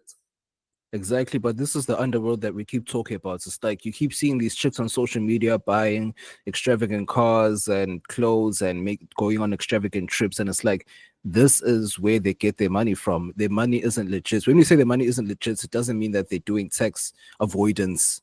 That's not what we're saying. It means killings and kidnappings, etc., etc. Like, look, man, you owe someone 2 million, you clip them just because they want their money back. You know what I'm saying? So it's just like a lot of beneficiaries of crime. Or South Africans have, not South Africans, but in the world we've now, or especially in our country, we've now pedestalized crime or being a beneficiary of crime. So now it seems like, oh no, Vele, it's honky dory as long as I can get the IG pics off, as long as I can sit courtside and wara. Whereas this is the side to it. And like you said, the side chick, they tried to kill the side chick and all those things. That's the dark side to it. So no one's going to help you. No one on your Instagram is going to help you when they try to kill you because you don't want to keep quiet. You know what I'm saying? Because like those people, they play in another world. The underworld is a different game, different level. All the high-ranking rollers know them. Gangsterism and politics are, that's what I'm saying. Gangsterism and politics are synonymous. You know what I'm saying? You can't build anything in South Africa without gangsters being involved. So, or in the world without gangsters being involved. Some of the biggest serious financial backing, and that's my serious thing. One, yeah. And my thing is like Utebo Khotovich, and she was like a huge Instagram Han, and she had a beef with Eno Morolong, who also has an asterisk because she's allegedly in the pimp game, because she's always posting weird statuses like if you're light skinned and you're this tall and you have an ass like this, pull up to this club, blah blah blah. And off the back of her activities, a lot of chicks have disappeared and all that type of shit. And it's like these hands are front runners for the human trafficking game, and it's serious, bro. It's not small things. And bro, that cat nigga was giving cars, whips, AMGs to brigadiers and commissioners, and he has commissioners like the police commissioner allegedly, and allegedly even the blood clot feds who minister of police is in his pockets. That's why the minister of police had gotten suspended of those allegations that Mkwanazi brought to light. And it's wild. And the fact that even ballistics reports on some of his hits have brought back links to cases of like prominent artists. Like Mkwanazi said in his briefing that prominent artists and big artists have been hit as far back as 2020 or 2021. And like there's a long list like Obama, R5, DJ Somebody, Vistos. Yeah, apparently that's all linked to him. Yep. All linked to him. And my thing is that, bro, this just points to the fact that number one, the South African entertainment industry is making peanuts. Like if you are just going to be an ethical nigga who just makes a bunch of music, so you're gonna make peanuts. That's number one. Number two, a lot of these niggas that are living the high life, they are embroidered Bruh. into politics and the crime of shit. And a Bruh. lot And of these on, clubs that they're bringing up are washing money, bro. that's extremely true. We've seen it in shows and movies, so much so to the point that we have to know that it's actually true. It's not just a content piece. But one random side note is that I'm so glad that Ukat is not Zulu, because everyone be like, hi, no, Zulu. Yeah, dog. Like, Yeah, number man, okay, eat these bullets, because at least it's not us that's shooting them. Damn. bro. And the thing is, the web gets so deep. There's like another nigga whose name is Ferrari, and he has tenders, and he's one of the key members at Santaco, which is the South African Taxi Owners Association. And bro, it gets so deep, and it's like all these underground activities are being used to fund certain politicians to push them in that direction. And then I asked the question, right? Excuse me, on Twitter this week, is that which revolution or revolutions, is a revolution possible without funding? And if not, which successful revolutions have won without funding? And if so, what do the funders want from the revolution? And it sparked a conversation, and niggas like started asking questions about the ANC, to be like, why was the ANC so militant about land redistribution up until the late 80s, where coincidentally the Soviet Union also fell? Because my theory, tinfoil hats, not based on facts and any points, I think that the Soviet Union was funding the ANC, because you can't tell me that it's with niggas who on one side they were throwing rocks at police vans who were opening fire on them with serious assault rifles and serious ammunition, but then niggas were flying in and out of London, getting meetings with high class, high society, influential people within the London political climate. But at the same time, on the other side, they were throwing rocks and running away from the yellow apartheid vans, bro. Someone was funding. Someone had to be funding. And the moment that someone's funding cut, then they were more amenable to negotiations about the land issue and many of the things that they were like non-negotiable about. Bro, my question is just like, it's crazy that back then they could have those kind of international communications without phones and all of those things. So what kind of communication did they have, and how long did these messages get or take to get to each other? Because remember, back in the war days, niggas would go on boats just to deliver messages, and niggas had to fight wars, fight the elements of the world just for them to deliver notes, yeah? And you don't know whether people get it or not. And betrayal and things like that became very easy, or miscommunication became very easy, unless it was straight from the written note. But when it comes to the Soviet Union funding back in those days, I feel like what was, like we mentioned, in terms of crime and everything else, what was their goal for funding the ANC? What is their goal for funding Black people? Because yes, as much as other countries helped, I feel like the help came from a point or sense of envy more than this is wrong or this is morally wrong type thing, where it's like, no, I don't like how you guys have structured this so perfectly to a point where you've now taken over this thing successfully. But then it's like you're outnumbered, but somehow you still implemented a structure that benefits you. Yeah, like the You know what I'm white saying? minority was always able to run over the black majority. Like my theory is that obviously within the past 100 years plus minus, there's been an ideological battle in the European world between the Western order and the Eastern order, right? And that was an ideology between, communism/socialism versus capitalism. And you can see it with the Bolsheviks and everything that happened with the overthrowing of the Romanovs in Russia. That was like a royal family that ran that block of the world for 300 plus years, and they were monarchy versus the Western capitalist model. And that Cold War that they were always flirting with nuclear warfare, but they never went head to head. So they would always just back either sides of random, political disputes. Like when a rebel group was trying to overthrow the government that was pressuring them too much or oppressing them too much, Russia would fund the revolutionary group, and USA would fund the establishment group. So there's many. Hawaii, that happened Cuba that happened, Vietnam that happened, and I think South Africa is just one of those proxy warfare playgrounds where they did the same thing, where each side of the Cold War were funding a specific revolutionary group or a specific group of the conflict that aligned to their interests. And then obviously they would have to bend the knee to whatever order they were getting the funding from, because no one just gives you money just for free, bro. They give you money because they want something from you. So Exactly. I really think the Russians were just funding the communist movement because they wanted an ally in the mineral-rich Africa.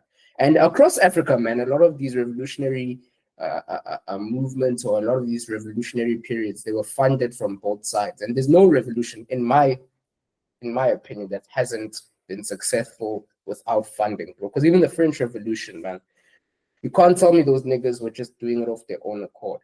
And the more sophisticated that technology and society has become, the more sophisticated that the order has become. They even now, man, they're just letting it slide because they think we're harmless, and we're practically harmless. They bugged all our devices, all of the information we share, all our phone calls are being monitored whatsoever. So they know, man, they know.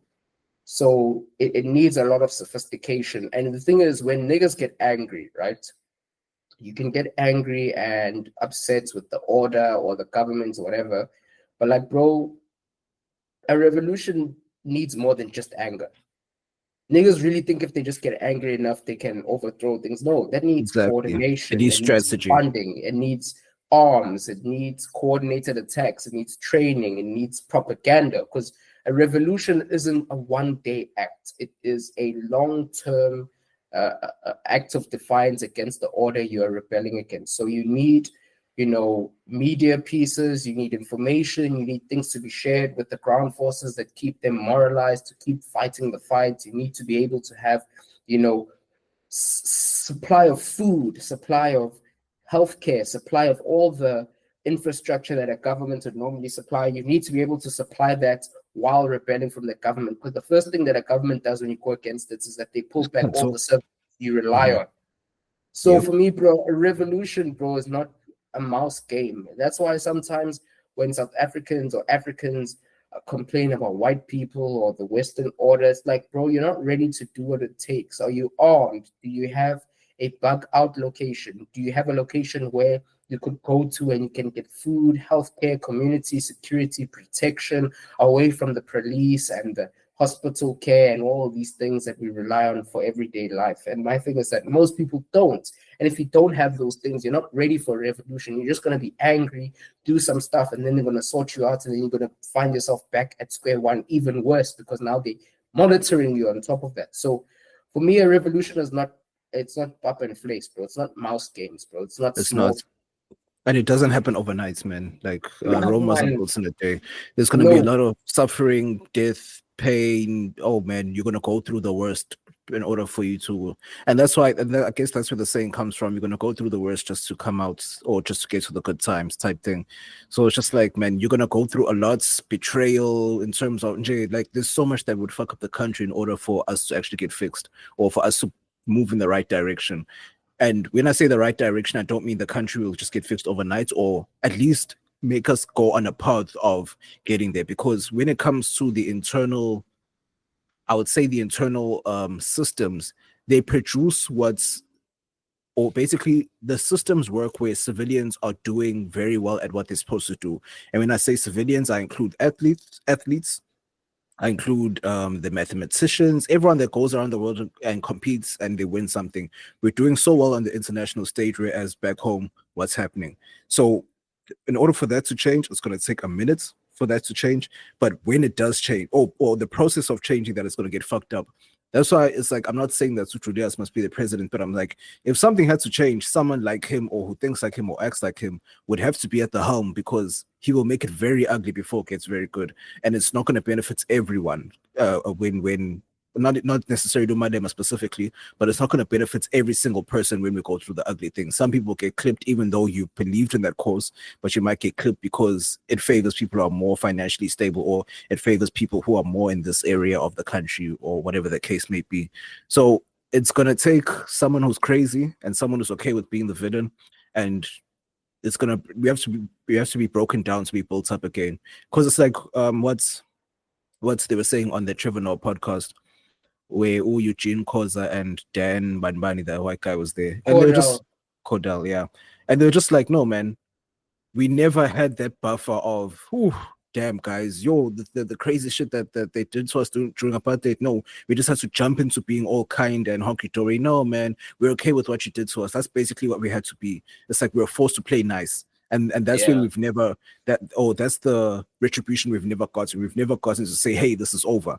It just changed to no, we must be nice. And that's what people don't understand, or the youngsters don't understand, is that when we talk about apartheid and everything that happened back in the day, the reason why we keep bringing it up all the time is because it wasn't ended. We just had to be okay with living with other people that did us wrong. Quick. We had to transition quick. Very quickly. Yes, a lot of people, like our parents, took advantage of that transition, because once shit opened up, they had the paper to do whatever, and then they ran and got whatever they need to get. But it's just like it took, and when I say paper, I mean worked government jobs. I'm not talking about living in the suburbs in 1970 something. No, I'm not talking about that. Like the one chick on Twitter, nah. Oh, my grandparents used to live in the suburbs. Like, bro, your grandparents lived in the suburbs during apartheid? Insane. It's either you're an ANC heavyweight or there's something else going on there. International spy. And for me, this goes back to the conversation about meritocracy, because it's like I said, meritocracy is made up of 4 parts. Merit that we compete on is made up of 4 parts. It's aptitude, which is ability, effort, which is hard work, and then exposure, which is your ability to see all the different things that are going on and around you, to see where you are, and also investments, which is opportunities. So a lot of times we focus on aptitude and effort to say that, hey, if you want to make it ahead in life, you got to work hard. But the hardest working people, those people wake up at 4 a.m., they're at the taxi rank by 5, and they start work by 7, only to get back home around 8 again. And if any economy globally worked on the premise of how hard you work, there's a lot of Black people and immigrants that would be the richest people, but it doesn't. It's the investment and exposure element that is the multiplier effect. Because if you work hard and someone invests in you and gives you the resources and opportunities to turn your work into a scalable system, that's when you start to make the money. But even that thing about our parents, it's not that we work any less than our parents did. It's just that our parents were in a great place at a great time where the BEE thing swung the other way, and it gave a lot of people opportunities. But and they had to go through suffering to get there. Of course. Granted, I'm not taking that away. I'm not taking that away in any shape or form. But it's like all these things, man. It's like we shouldn't make ourselves feel good, like, oh no, I'm working hard, but I don't have the investments and I don't have the exposure to do what I'm doing. It's not a thing to say, make excuses for yourself, but it is a reality that in our generation, man, it's a lot of what you are right now is on the basis of exposure and investment more than it is hard work. There's a lot of niggas who are useless that are doing better than you. And there's a lot of niggas who are not doing that well, but they're more capable than you are and more hardworking than you are. And on top of that, they're happy where they are. Exactly. Some of them. Yes. Most people are just unhappy, whether you're doing well or not financially, but you're unhappy because, we've gotten to a point now where community and relationships and all the things that are needed to keep a human fulfilled are now behind a paywall. If you want to date, you got to buy the plus golden membership on Tinder, or you gotta pay for someone's rent or some shit like that. Obviously, that's not the case for most people or most niggas, but if you don't go outside much and you just look at what's going on online, that's what you would think has to happen. And this is where we are, man. It is what it is. We're in an environment where we can work hard, but the investments and exposure isn't really there like that. Yeah, man, you can work hard and all you need to do to get a chick is buy a full chicken these days, so. Oh, damn, you saw that thing, dog. That's so crazy. No, my only problem with that is that the nigga was recording, bro. Recording, yes. I was about to... Man, the guy pissed me off. But my thing is, as much as he's cringy for recording it, I'm glad he did, because it shows us where we are. Like, bro, it's poverty out there, man. It's poverty. Like, yes, it's poverty, but it's just wholeness too. Because it's like you saying you need a full chicken for him to get some play, it's not necessarily because I'm broke, but it's just I want a full chicken, I want you to pay for it, and I'm willing to give you coach for it. I don't think that's necessarily poverty. Oh, okay, yes, it ties in. It ties in. And maybe in that instance we can argue whether it is or not, but I'm talking about from a overall macro environment scale, it's poverty. Because one of the things, like, I don't know if you remember, there was that hun in high school who was dating like some priest nigga who's in his late 40s, right? And she was like, what? She was like in grade 10 or 11, so she must have been 16, 17, between the ages of 15 and 18, somewhere there, but she's definitely not 18. And cool, it was a whole story here in South Africa, and people made it a whole big deal. And then when you go back to it and you see the behind the scenes, her mom was a hoe. And this hun, all the shit that this nigga was giving her, iPhones, KFC, groceries, whatever, she was going home with it, and then she was the hero because they were poor. And obviously because no dad in the home and the mom was a hoe, so it is like a multi-generational hoism. So she had no chance, bro. If your mom's a hoe and then you're a hoe, you have no chance. Just like Black China, if it's like that woman is still someone's grandmother, she's still shaking ass on the gram, and niggas are still folding. So we're not being raised in that environment. You have no chance. That's your calling. You're gonna be a hoe. And my thing is like with wholeness, people think that they're gonna reach Kris Kardashian levels of or Kris Jenner levels of wholeness. You know what I'm saying? Because it's like she made a whole empire off of her cooch. So it's just like, bruh, here's the thing: the devil works hard, but Kris Jenner works harder. So if you're not gonna work just as hard as Kris Jenner, you're not gonna reach billionaire, bro. You see, that's one person to me that is a billionaire and is not gonna say shit, and she doesn't give a damn. How can you have 2 billionaire children and you don't have billions? I can't believe.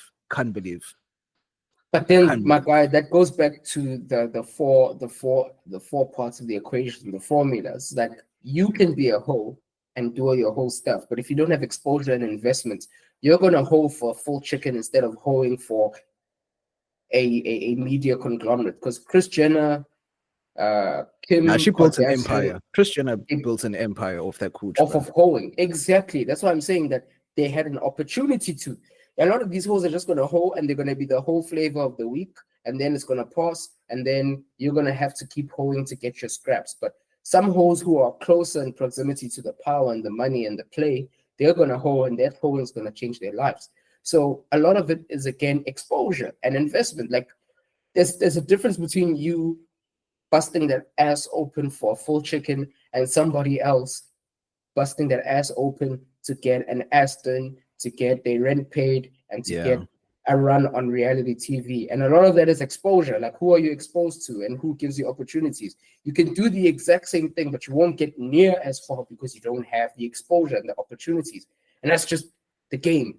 You could be the best football player, but a scout never found you. No one ever found you, so you never get to play in the Premier League, and you just have to sit there in your old age talking about your glory days, about how you were at the office and you were putting stamps on things, and you were doing an office job, and niggas had to call you from your office job or your wedding to come score goals and win the local premiership. Jomosona's literally called. He was getting married, and they called him for his wedding to come play for Orlando Pirates, and the nigga came in, scored a hat trick. It was his choice, though. It was his choice. It wasn't like a life or death thing. He scored, he won, he went back and finished the wedding.